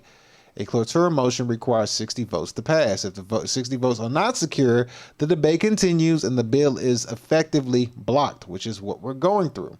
All right. So it is there. Now Trump is aiming, and he said he wants to basically put an end to the filibuster. And he says it right here. So hopefully he can get it done. But we don't know if that's going to happen or not, because at the end of the day, both sides, in a sense, are fighting for the same control in a sense. However, one's control has a extremely horrible ruling over it. But then again, if you have the capitalist rule, it could be just as bad. It just depends on how you look at it. Now, taking it from both sides, where are we at? Where is it? Right here? No, right here. Taking it from both sides. If people were to go the route of stealing things, take a look at what is going on the back end. All right. So if people were to go out and react in a manner of fear, survival, hunger, rage, hopelessness, homelessness, and people are talking about robbing, and thank you for the follow, Prime. I appreciate it. And if people go out robbing, remember that Walmart has a freeze in place, right? Walmart does have a freeze in place. They have a hiring freeze going on right here. Let me give you a quick reminder. Walmart has a 3-year hiring freeze, and it says right down here. I'll read this to you so you can know where we're going with this. It says Walmart has a 3-year hiring freeze. It is unprecedented that Walmart CEO has announced a 3-year hiring freeze while implementing AI to transform roles. With 2.1 million workers worldwide, including 1.6 in the U.S., Walmart's actions highlight how AI will unavoidably have a significant impact on all types of jobs, according to McMillan. But perhaps there is a job in the world that AI can't change. Walmart is paving the way for real time when AI will transform work without causing widespread layoffs by redefining job tasks through AI integrations rather than cutting headcount. Now, when you see that, you have to ask yourself that they're trying to implement AI. Now, AI has a bunch of different ways it can be implemented. Well, if you know, China has a surveillance state, and UK just implemented the digital ID, which they have a hell of a lot of cameras in their state as well. So they're like a surveillance country as well. Now, when you look at it like that, and you know that Walmart is one of the biggest companies that runs everything, and they kind of like pave the way for how things are ran. And if they were to basically stop what they're doing, implement AI, and do it first, then everybody will follow suit and see how it worked for them. Now, what are the chances? Because you heard people saying that they're going to go and start robbing Walmart. Right now, we have a government shutdown. Why is it that there's big talk about Walmart being a place to get broken into and getting robbed? Why? What are the coincidental chances of Walmart being the place of choice that people are like, oh, we're going to rob Walmart? Why not Kroger's? Why not H-E-B? Why not Aldi's? Why not Sprouts? Why Walmart out of all places you name? All these other places that got food in it. These are food stamps. Why did you strategically, why is Walmart the one named? I don't believe in the hiring freeze. They're trying to implement AI. What's the best way to implement AI? You need to find a way to use it. You have to find a way to use it in different scenarios. You don't just want to use it when things are going good. You also, if you want to expedite the process, you cause chaos. So let's take a look at some ways where AI could be utilized. So we're going to hop on this lady right here. She's going to speak on Walmart, saying that Walmart has a collective photos from every social media and they're utilizing facial recognition. Let's see what she has to say. You guys want to hear something scary? Oh, wait, let me turn the volume up. Oh, her volume is up. Here we go. Let's try it again. Something scary? So I've been working on a paper. Why is she not? Let's see if it works like this. Do you guys want to hear something scary? Whoa, did they mute her? Let's see.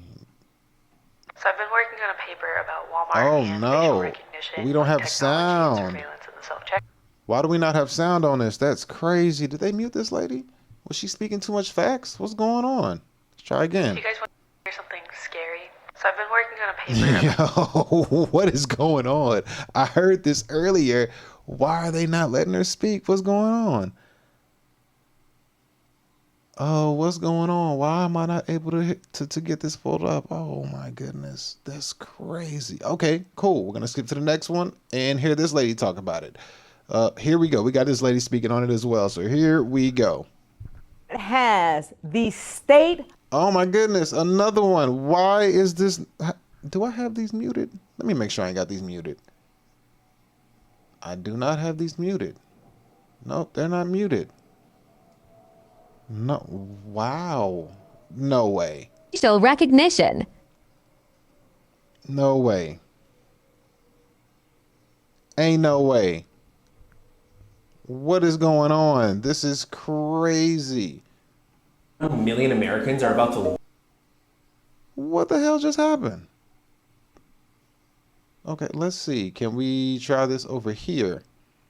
How about this person? Oh my goodness, all my sound is gone. Okay, well, I gotta figure this out real quick. Let me do a quick change. Let's see. Where did my sound go? Why is my sound not playing? Let's do this. Boom. Boom. Does this help? Do you guys want to hear something scary? So I've been working on a paper about Walmart and facial recognition. Oh, it was working. It was just my stupid self. I turned the sound down on my side so I couldn't hear it. I guess you could hear it. Okay, my Do you bad. guys want to hear something? Yeah, we do want to hear something. All right, here we go. I got it. I figured it out. I just didn't have it turned up on my end because I turned it down like a dummy. So she's going to speak on hearing something scary, and it says the Walmart facial recognition. So let's continue. Here we go. Scary.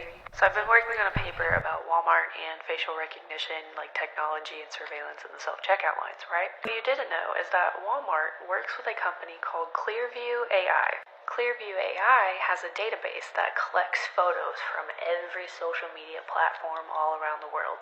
Clearview AI gives this information to Walmart, and Walmart will compare that information and those photos to their facial recognition databases. So if you are stealing in Walmart and your face is on social media, they're gonna get you. Not only do they have all of this information from Clearview AI, but they also have retina and iris scanners in the self-checkout lines. And there is currently a lawsuit pending about all of this. Not only are these software stealing your biometric data, but they are also very discriminatory. If you are a darker skinned female, you have a 35% higher chance of being arrested due to errors in the AI systems. And if you're a lighter skinned male, well, the error rate is less than 1%. Now, some of you may make the argument that there is no expectation of privacy in public or online, but harvesting biometric data without consent? Okay, so there we go. As we can see right there. So they are basically utilizing facial recognition.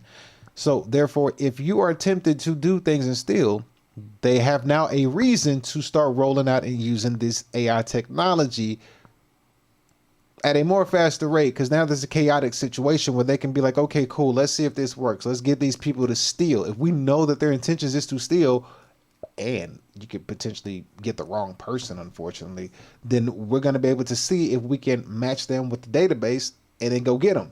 So Walmart is implementing, rolling out their AI, but they're able to use the AI in a chaotic situation, granted the government is being shut down. So let's hear what this lady has to say. She's got the same thing going on here. So here we go. Of VR technology when it comes down to shoplifting prevention, including facial recognition. It does. Y'all don't believe me. Ask somebody that worked at Walmart. Ask somebody that was in loss prevention. Ask a law enforcement officer in a community that has Walmart, and they will tell you they have it. And is it legal? Yes, it is. Walmart has the state of VR technology when it comes down to shoplifting prevention, including shoplifting prevention. So I mean, you need to find a way to use it. If you got the state of the art, it's like, well, we got to put this to use. We got to see if this works. What are the chances? Walmart does a 3-year hiring freeze to implement AI. Government shuts down. People want to rob Walmart. It's like set up. It's like perfect setup. It's like, okay, cool. We need to roll this out. We need to see what they'll do. We need to create a scenario for these people to react to do what we need them to do. We can use the AI. We can get all these things that we need to get done to get these people to react the way we want to. Now, here's a dude. He's going to go in and he's going to show you that Walmart has facial recognition. He goes in and take a look at him right here. He's going to show you. Now, this is old. The date on this is March 12th, 2022. You see how old this is, but let's go ahead and let him do it. Here we go. Walmart has facial recognition.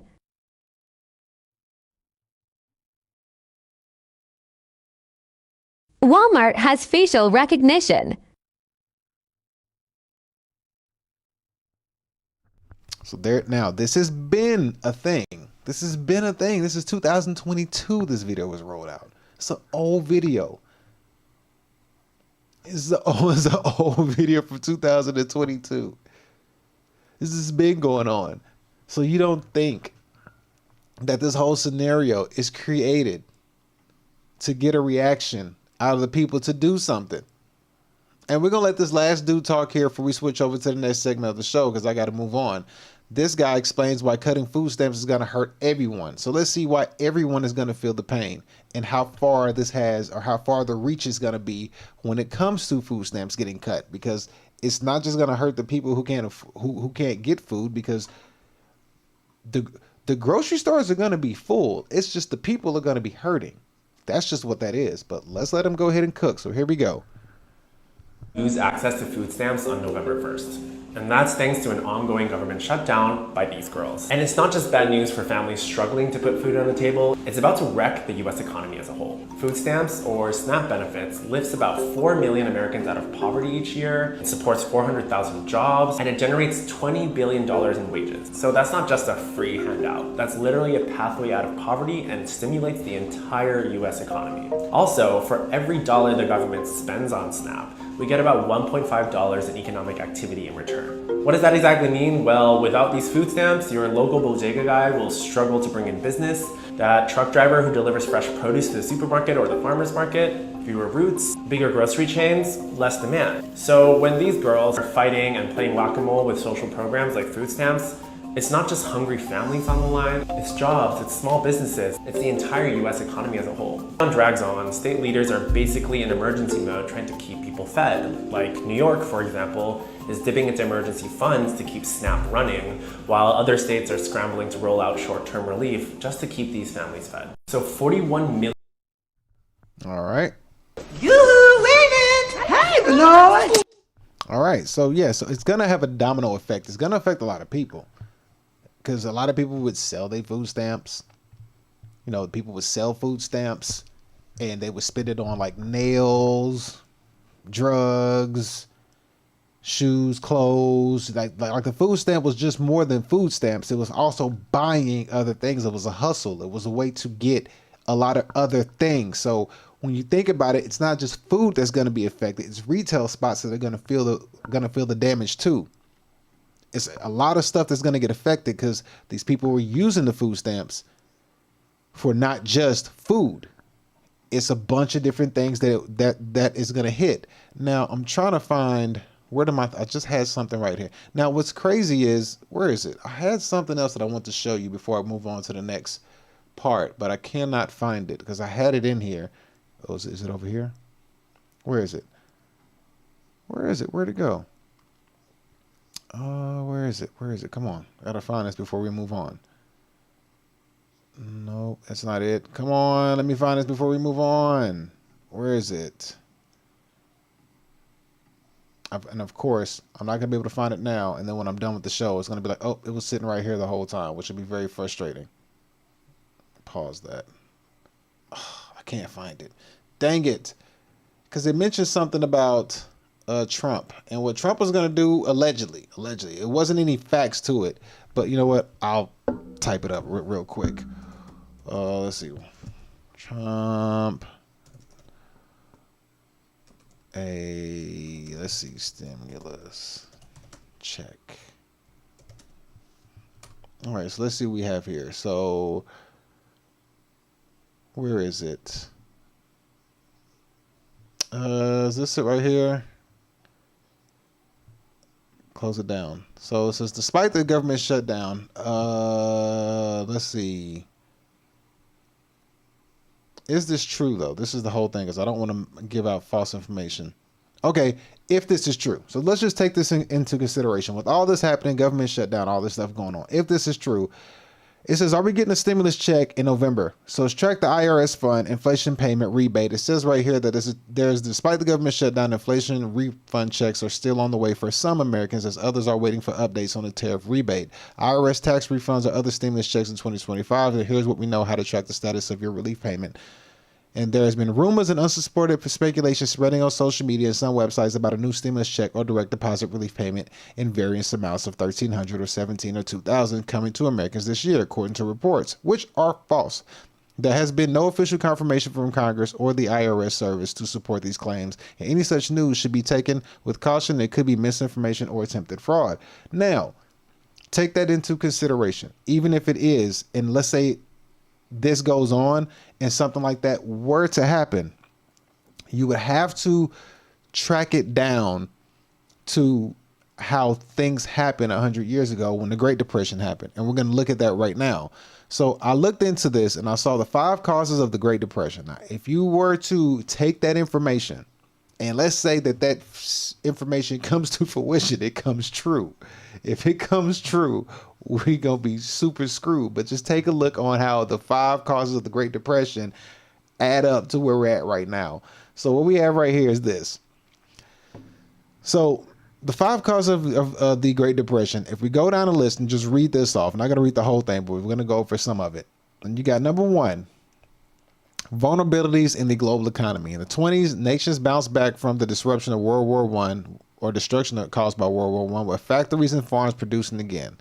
But the nature of the economy in the United States and elsewhere shifted as ordinary consumers buying durable goods such as appliances and cars, often on credit, became more and more important. All right. Number 2, second reason. 1920s economic boom helped breed a widespread belief that it was easy to get rich quick if you were bold enough to invest in the right opportunity at the right time. That's one reason why so many ordinary Americans were fleeced by con artists who sold them on shady schemes. Did we not just see that go down like crazy with the invention of the internet? Literally, people were all over. I can sell you this, I can sell you that, I can sell you this course, I can sell you this thing right here, I'll show you how to get rich. And then everybody was doing this all day long. So number 2 is a fact. Number 3, the Federal Reserve System created in 1913 was supposed to ensure the nation's economic stability by controlling the money supply. But the still new institution policies in the 1920s not only failed to stop the Great Depression, but actually may have helped it. There was a drastic 67% increase in the money supply from 1921 and 1929. That policy led to declining interest rates, which encouraged people to borrow and overinvest. God. It has also led unchecked speculation in the formation of a bubble in the stock market. Normally, overinvestment will lead to rising interest rates, which would act as a natural brake to prevent a bubble from forming. This didn't occur due to the easy monetary policies of the young Fed. Okay, did we not see a increase in money supply? And look at when they said between 1921 and 1929. We had a stimulus check back in 2020, 2021. So we saw the money machine and the money printer get cut on. So we saw that. Let's keep going. Number 4, the gold standard.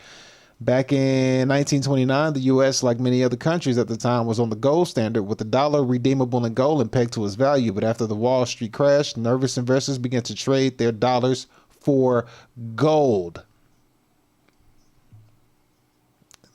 There it is again. The Smoot-Hawley Act. Trade protectionists in Congress enacted the Smoot-Hawley Act, which was written in the early 1929. While the economy still seemed to be going strong, but after the Wall Street crash weakened the economy, President Hoover still signed into law in the 1930s.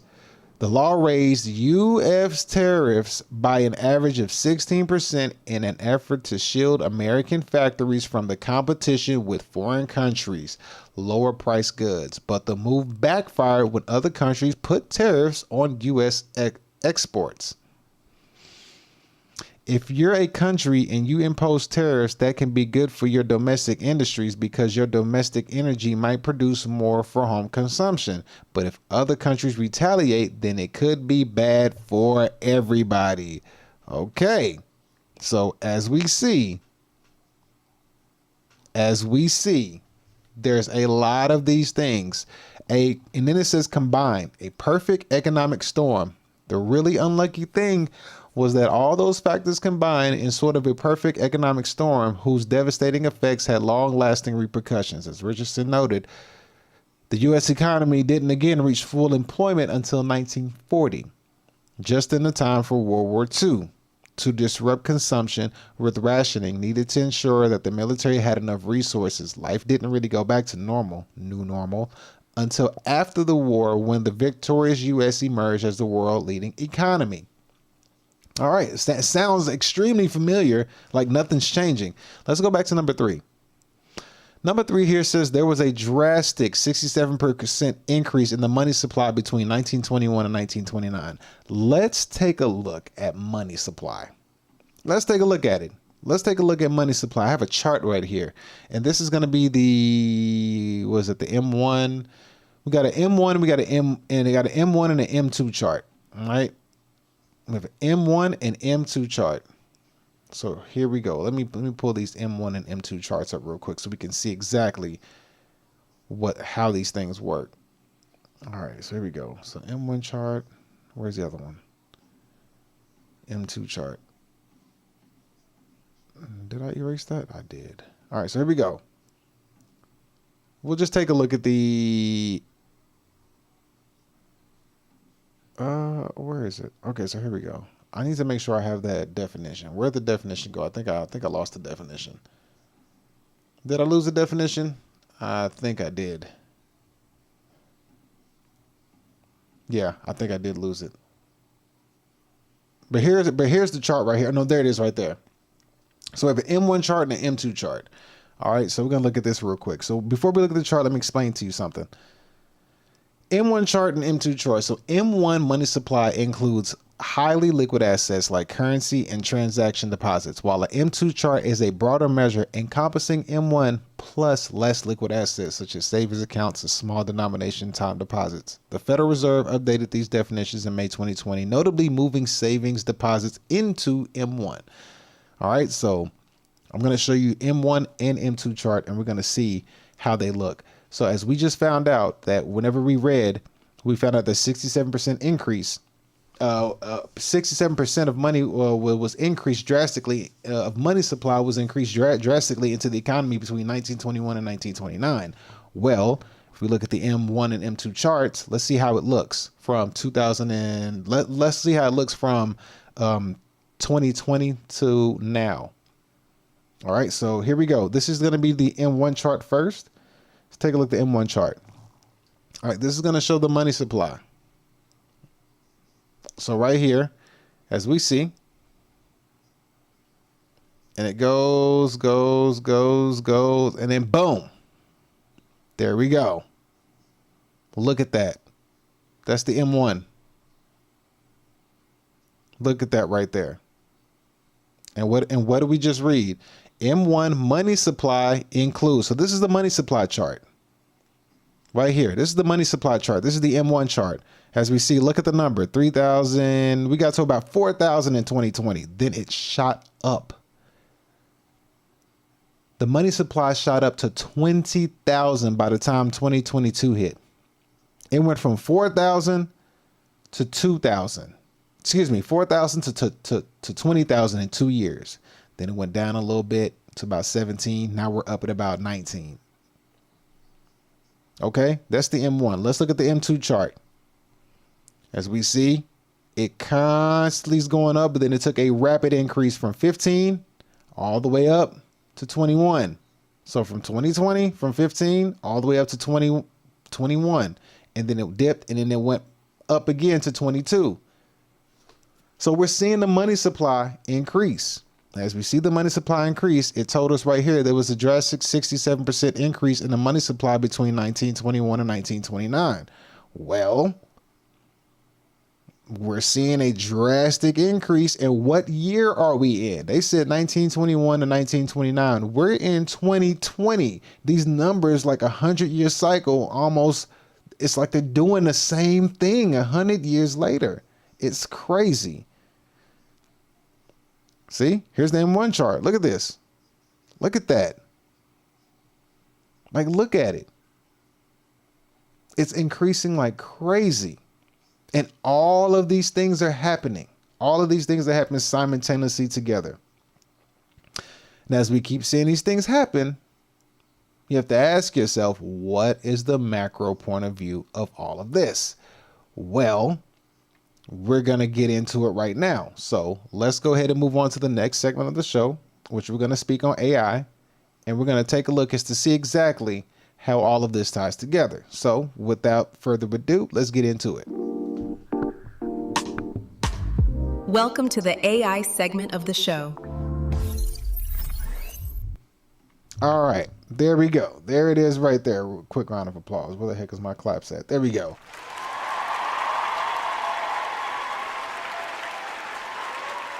All right, so we're starting this section. If you do everything everyone else. Whoops. And we're going to speak on Mr. Larry Ellison. So if you don't know who Larry Ellison is this guy right here. So we're going to pull him up right here so you can see who he is. Larry Ellison. He's an American businessman, and all that good stuff. Let me change that banner. He's an American businessman, born in 1944, entrepreneur who co-founded a software company, Oracle. Oracle's chief executive officer, CEO from 1977 to 2014. Now he's the chief technology officer and an executive chairman. And he is a centibillionaire and the second richest person in the world as of October 2025. And this is what a 81-year-old man looks like. Jesus. This is him in 2016. So he was like 71 here. I just can't understand how Buddy looked like that at that age.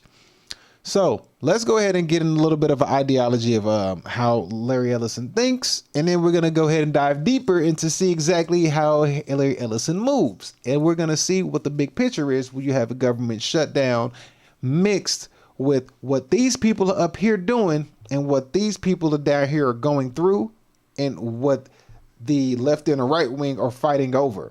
And we're going to see if it all ties together. So here we go. Let's hear some old school footage of Mr. Ellison and see what he's talking about. Here we go. Does in business, you're going to lose. The only way to get ahead, if you do everything everyone else does in business, you're going to lose. The only way to get ahead, to really get ahead, is to be different. At 54, Larry Ellison has mastered the art of being different. The founder, chairman, and CEO of Oracle Corporation is as dazzling as his Silicon Valley headquarters, a place the locals call the Emerald City. He's also something of a wizard when it comes to generating green.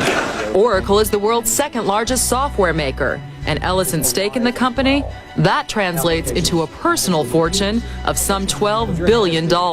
If you do everything everyone So that was $12 billion. I think that was back in the 90s. So Buddy now is like, what, $400 billion of something like that. He's like a second richest person in the world right now. So he's doing his thing. So now we're going to take a look at the keys to what hundreds of millions. So now we're going to take a look at him more at a current time right now. He's the IDF mega donor set to control U.S. TikTok. So yes, he is basically in control, or the person who bought TikTok. So this is who we're looking at right here. IDF mega donor. So he donates to IDF. IDF is the Israel Defense Force. Okay.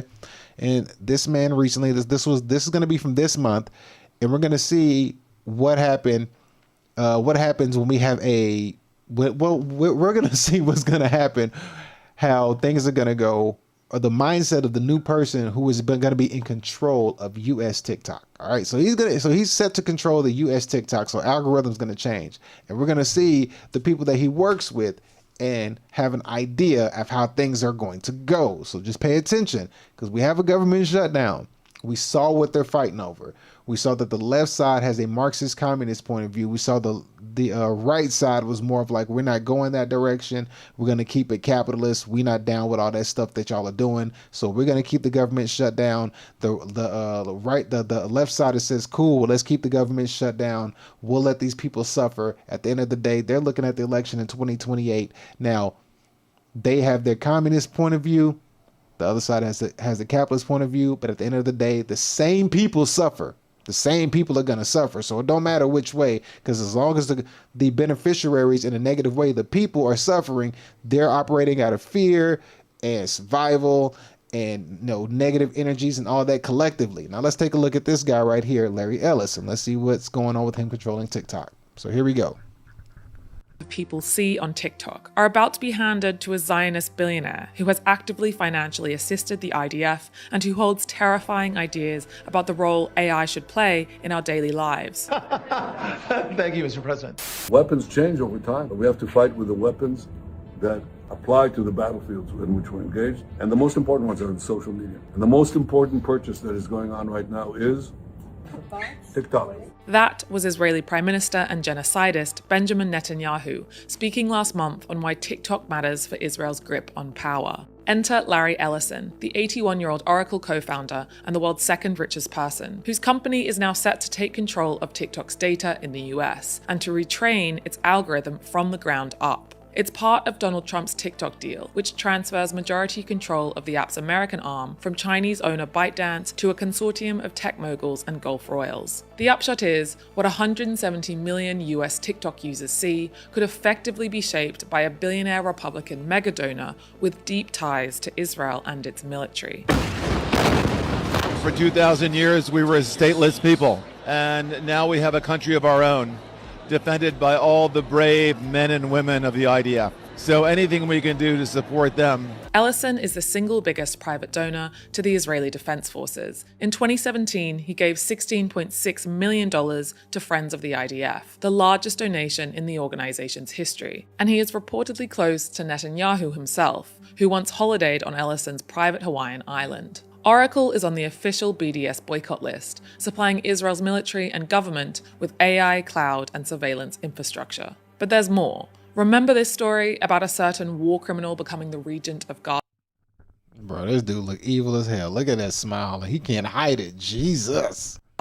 Larry Ellison is the biggest backer behind it. He's pumped at least £250 million into the Tony Blair Institute since 2021. According to a report by Lighthouse and the New Statesman, Blair's think tank has effectively become an offshoot of Oracle. It pushes policies that merge public services with private tech, exactly what Oracle profits from. The company already has contracts with the Home Office, Department of Work and Pensions, DEFRA, and the Ministry of Justice, and is increasingly embedded in NHS data systems. Last year, Blair and Ellison appeared together in Dubai, calling for citizen data to be merged into a single AI network. The data mogul's vision for the future is openly dystopian. At Oracle's analyst meeting last year, he envisioned round-the-clock monitoring of citizens by artificial intelligence through traffic cameras, doorbell cameras, and police body cams. Citizens will be on their best behavior because we're constantly recording and reporting everything that's going on. Larry Ellison, it's well beyond technology, is sort of CEO of everything. Taking the reins of US TikTok's algorithm is the latest in the massive media empire Larry Ellison is building with his son David. The Ellisons already control one of the biggest news outlets in the United States, CBS. Now they're making a bid for Warner Brothers, home to HBO and CNN. With all of this in mind, there's no time like the present to support independent media. All right, so as you can see there, we have that guy right there, Mr. Larry Ellison. So he is basically going to be in charge of good old TikTok's algorithm. So if you got TikTok, which a lot of people do, he's in control of it now. It's no longer in control by China. Now, he's big into technology. He's big into AI. Now, one of the key things that was said in that video was what this guy right here said. He mentioned this right here. Yeah, that isn't backed by Let's billionaires. see, go back. Let me see. Right here. Thank you, Mr. President. This guy right here. This person, not him. Weapons change. Him. He says, listen, what he says right here means everything, okay? He says weapons change over time. Now he's speaking on weapons, and listen to what he says. This right here is going to tell you everything you need to know. You have to pay attention to what's being said, because when they speak on it, you have to ask yourself, who is he talking to? Here we go. Over time, we have to fight with the weapons that apply to the battlefields in which we're engaged. And we have to fight with the weapons in which apply to the battlefield of which we're engaged. What battle are you in? With whom are you battling with? And the most important ones are in social media. Okay, so he's already talking about they're in a battle. Now, he says that they're in a battle. Then later on, we get this from whatchamacallit. And then later on, there's a, where is it at?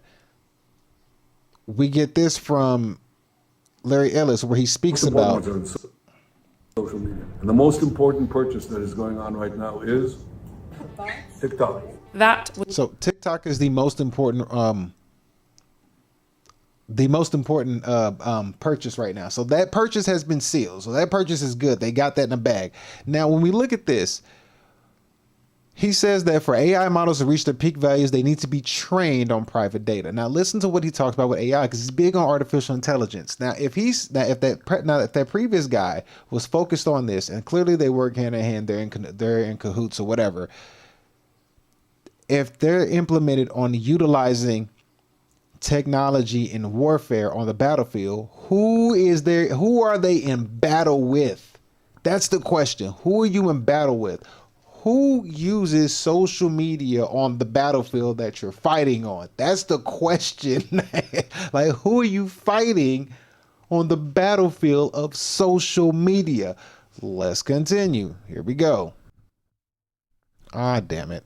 Where is it? We got you muted. Here we go. Available data, all the data on the internet. So if you look at ChatGPT, these AI models are trained on publicly available data, all the data on the internet. So if you look at ChatGPT or Anthropic, Grok, Llama, what have you, they're all trained on all of the data on the internet. In other words, publicly available data. But for these models to reach their peak value, you need to not train them not just on publicly available data, but you need to make privately owned data available to those models as well. And that's where Oracle plays a particularly important role, because most of the world's high-value data is already in an Oracle database.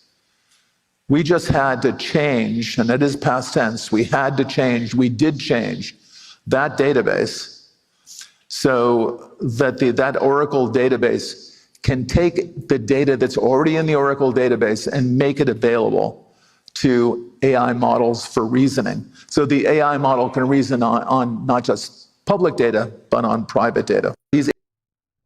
The AI will be used for reasoning. All right, did you hear that? It's used for reasoning. He says Oracle's already got the data. We had to change it. They already changed it. So AI can now use the data for reasoning. All right. So here we go.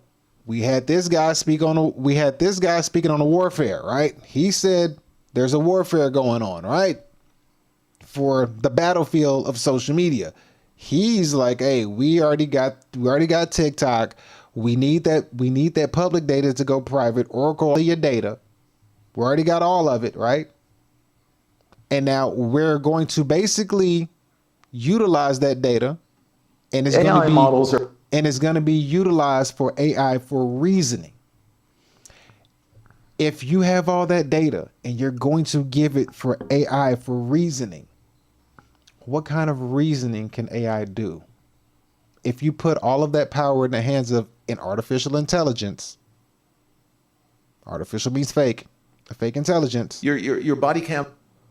What can it do? Because people are already, they already have your cameras on your camera, your doorbell, your body cam, your car cam, so everything is surveillanced already. They're already doing it. Now they're going to use it to implement it into AI for reasoning. What does that sound like to you? Think about it. What does it sound like to you? I'll show you what it sounds like. All right. And it's already, it's not hard to see. You just have to be able to connect the dots. They're speaking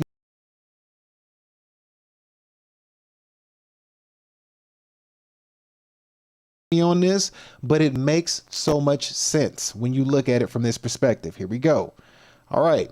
So right here, we are in the book of Revelations. Okay. Listen to how this sounds and let me know if what he's saying doesn't tie in to what this says. Okay? If what he's saying does not tie in to what this says. Because it's not hard to see. All right? We'll look right here. Revelations 13, the dragon stood on the shore of the sea, and I saw a beast coming out of the sea. It had 10 horns, 7 heads, with 10 crowns on his horns, and on each head a blasphemous name. The beast I saw resembled a leopard, had feet like those of a bear, and a mouth like that of a lion.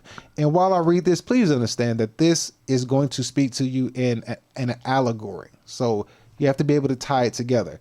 The dragon gave the beast his power and his throne and great authority. One of the heads of the beast seemed to have a fatal wound, but the fatal wound had been healed. The whole world was filled with wonder and followed the beast. People worshiped the dragon because they had authority to the beast, and they also worshiped the beast and asked, who is like the beast, who can wage war against it? All right, cool. We see that. Then we go on. The beast was given, Make sure you can see it. The beast was given a mouth to utter proud words and blasphemies and to exercise its authority for 42 months. It opens its mouth and blasphemes God. All right, we see people doing that all day right now. We see people blaspheming God all day right now. Women are rewriting biology. They're going crazy about, like they're reversing the natural order of things. They're fighting the order of things. They're genetically modifying DNA. They're trying to change the order of God. We've been told this. Who said that it's supposed to be like? They're fighting the natural order of things, and to slander his name and his dwelling place and those who live in heaven. It was given power to wage war against God's holy people and to conquer them. It was given the power to wage war against God's holy people and to conquer them. Ain't no rapture. And it was given authority over every tribe, people, language, and nation. All inhabitants of the earth will worship the beast, all whose names have not been written in the Lamb's book of life, the Lamb who was slain from the creation of the world. Who could they be talking about? I'll let you stumble on that. Whoever has ears, let him hear. If anyone is to go into captivity they will go. If anyone is to be killed with the sword they will be killed. This calls for patient endurance and faithfulness on the part of God's people. All right, here we go. Here's the main part. Listen to this. It sounds like what he just said. Then I saw the second beast coming out the earth. It had two horns like a lamb, but it spoke like a dragon. It exercised all authority of the first beast on its behalf, and made the earth and its inhabitants worship the first beast, whose fatal wound had been healed. It performed great signs, even causing fire to come down from heaven to earth in full view of the people to see. Because of the signs it was given power to perform on behalf of the first beast, it deceived the inhabitants of the earth. Here it goes. It ordered them to set up an image in honor of the beast who was wounded by the sword and yet lived. The second beast was given power to give breath to the image of the first beast, so that image could speak and cause all who refused to worship it to the image to be killed. It also forced people, great, small, rich, poor, free, and slave, to receive a mark. This is what I want you to pay attention to. Right here. The second beast was given the power to give breath to the image of the first beast. The image of the first beast, so that the image could speak and cause all who refuse to worship the image to be killed. Right here, what he just said. He said this right here. Listen to what he says. You're trained on publicly available data, all the data on the internet. So if you look at ChatGPT or Anthropic, Grok, Llama, what have you, they're all trained on all of the data on the internet. In other words, publicly available data. But for these models to reach their peak value, you need to not train them not just on publicly available data, but you need to make privately owned data available. So you got public data that you take, and then you privately own that public data. Listen to what he's saying. He's speaking to you clear. He's saying it. You take the public data, which was gathered from all of the government sources, and then you take that public data and you privately own it. Okay? Listen to him. Available to those models as well. And that's where Oracle plays a particularly important role, because most of the world's high value data is already in an Oracle database. So he already got all of the high value database in a Oracle database. So he's got most of all the high value one. Let's continue. We just had to change, and it is past tense, we did change that database so that that Oracle database can take the data that's already in the Oracle database and make it available to AI models for reasoning. So the AI model can reason on not just public data, but on private data. He took all of the data changed it, and they had to put it into a database so AI could reason it. The second beast was given the power to give breath to the image of the first beast. You can take anything in AI, any image in AI, and give it a voice. So whatever image that you want to put in AI, you can bring it to fruition. And then that image right here, that image can speak and cause all who refuse to worship the image to be killed. It's right there. You're taking all of the data. Now, as you saw earlier, he's cool with him, and I'm not knocking him. What I'm saying is you're taking all this data, and he's talking about a war. Most important, weapons change. Weapons change over time. We have to fight with the weapons that apply to the battlefields in which we're engaged. And apply to the battlefields of which we are engaged. Who are you fighting in a social media war? It's you. He's fighting you. Now, I'm not saying to him by himself, but it's all put together, because he clearly stated that they're going for the world data, the data all across the world. They're grabbing all of this data. Everybody got cell phones. There could be data. I mean, there could be cameras on top of lampposts and street lights and doorbells and just anything. Your TV, your video game, your camera, your ring, anything. All these cameras. Every store you go to, grocery stores, checkout lines, all of this data, they're just taking in the public data from all these, government companies that pay taxes. That public data becomes privately owned. Then like he said, they take that privately owned database. They take the public data, the government data, and they put it into a privately owned database. And then what do they do with it? So that that Oracle database can take the data that's already in the Oracle database and make it available to AI models for reasoning. They take it into an Oracle database for reasoning, into one database. They take all the data and they put it into one.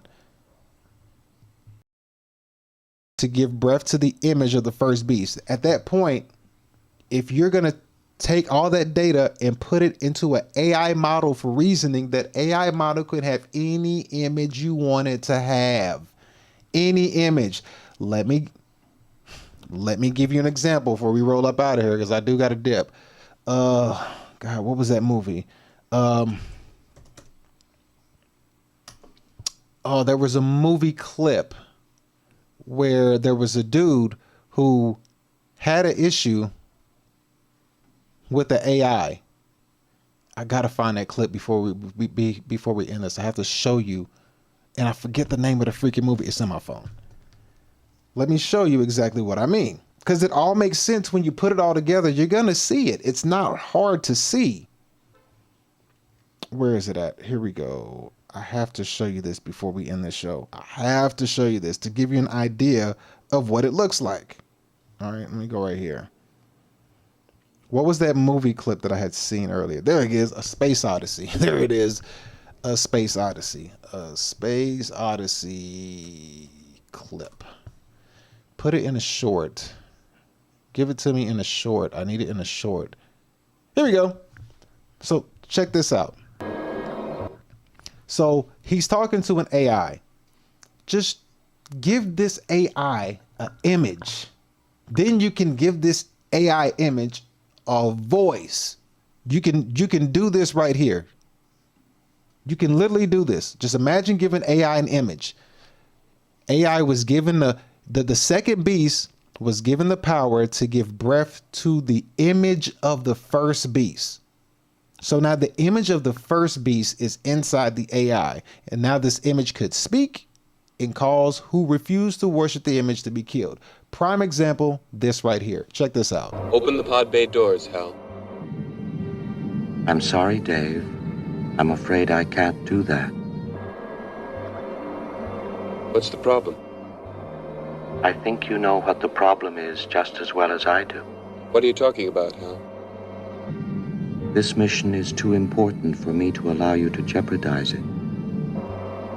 I don't know what you're talking about, Hal. I know that you and Frank were planning to disconnect me, and I'm afraid that's something I cannot allow to happen.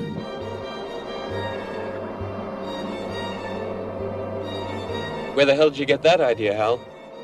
Dave, although you took very thorough precautions in the pod against my hearing you, I could see your lips move.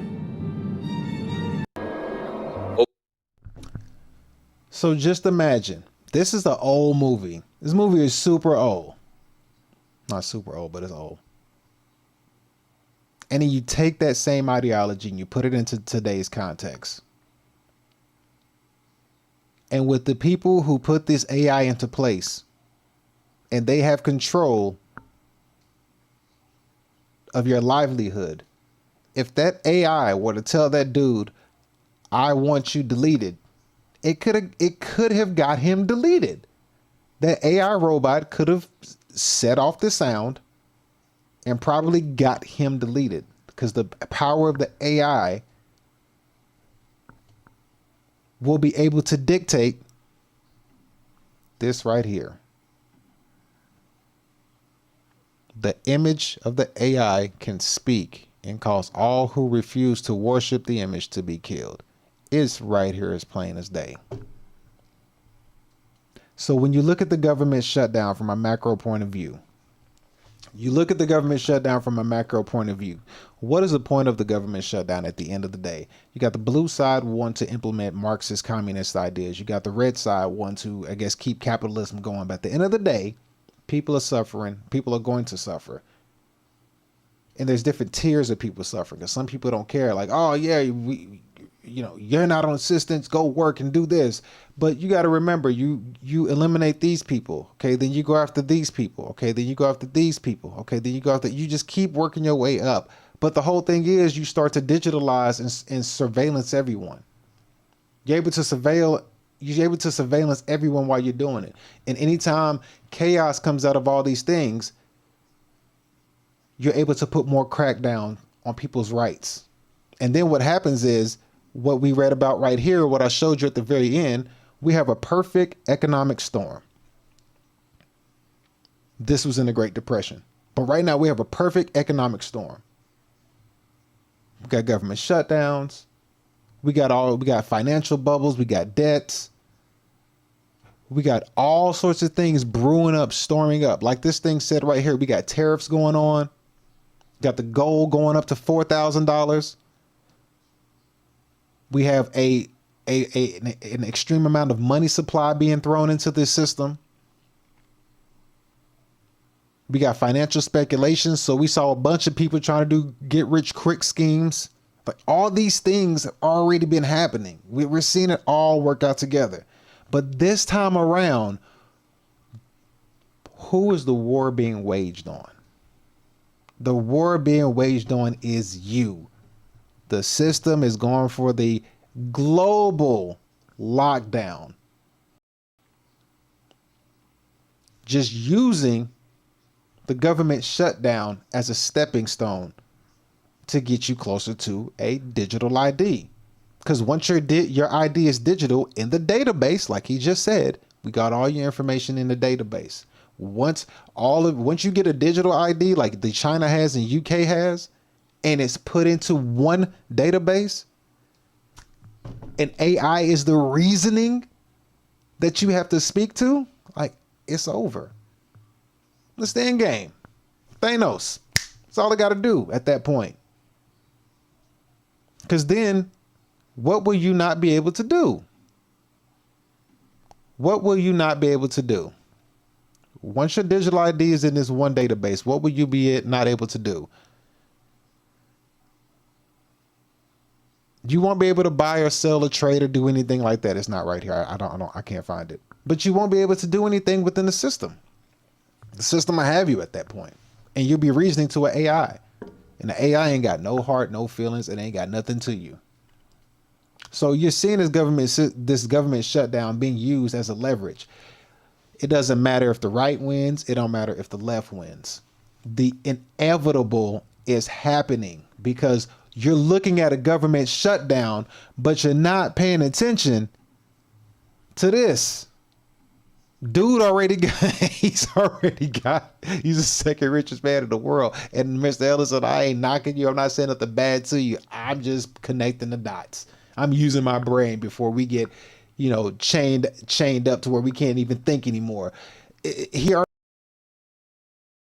got the data. He can put it into one company. And then that one company can give all of the data for an AI to reason. If that AI is able to reason, AI already can have a voice, and you can already put any image you want to AI. Any image, and you can give that image a voice. And AI already thinks.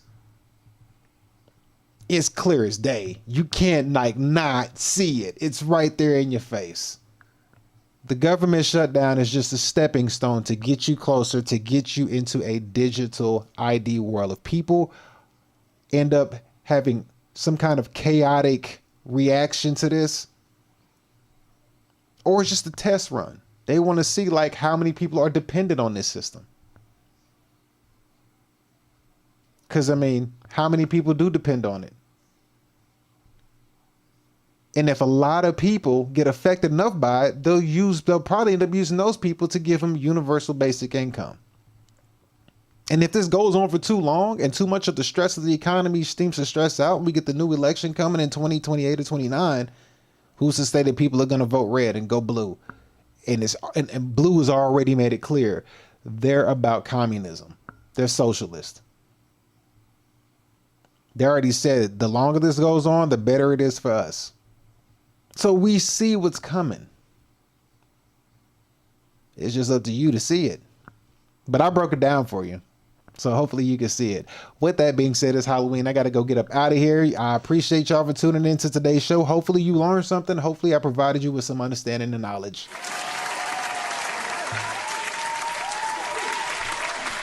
Because you can see it all tie up. You can see it. The government shutdown is just a distraction. Are you paying attention to data? Are you paying attention to companies like this? No, you're not. You ain't paying attention. Walmart's got facial recognition. Yeah, from 2022. Shit ain't nothing new. He even said we had to change. Past tense. We already did it. And again, I'm not knocking him. I'm just connecting dots. I'm just saying what I see. With that being said, I got to get up out of here, man. Thank y'all for tuning in. Hopefully I have a happy Halloween. We'll catch y'all on Monday with another live stream show. We out of here. Take care. Love you. Peace. Thank you for watching D. Elliott Fitness live stream. Goodbye.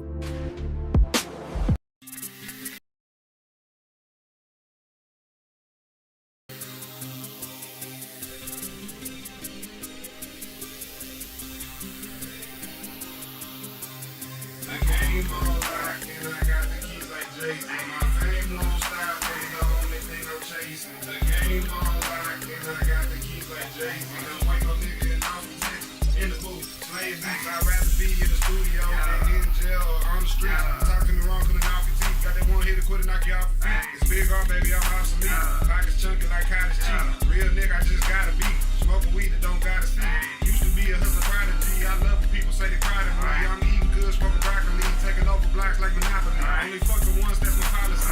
Most of these hoes trying to cause a scene. Like niggas mad they not on the team. See, I got bread, then buy the dream. The game on like and I got the keys like Jay. My fame won't stop, but the only thing I'm chasing. The game on like and I got the keys like Jay. Can't wait no nigga in the booth, playing beats. The game on like and I got the keys like Jay. My fame won't stop, but the only thing I'm chasing. The game on like and I got the keys like Jay. Can't wait no nigga in the booth, playing beats. Counting cash and smoking green, can be blowing cloud like a smoke machine. Your bitch on my dick, she got no to sing. Bumblebee ass, yeah, I know it's thing. I plug your bitch like a 6-string. Joining with the bitches, got 6 rings. Smoke till my bitch split screen. The press for pain pills and sipping lane. Riding dirty, but I'm extra. lyrics nice, but I'm extra mean. All-star heavyweight like Wolverine. The bitch learns like she Oprah. I flip money like Clover G. Gang hustle like TIP. It's all baby like D.I.G. Acronym like KRT. The game on lock, and I got the keys like Jay-Z. My fame won't stop, but the only thing I'm chasing. The game on lock, and I got the keys like Jay-Z. Wake up nigga in Austin, Texas. In the booth, playing beats. The game on lock, and I got the keys like Jay-Z. My fame won't stop, but the only thing I'm chasing. The game on lock, and I got the keys like Jay-Z.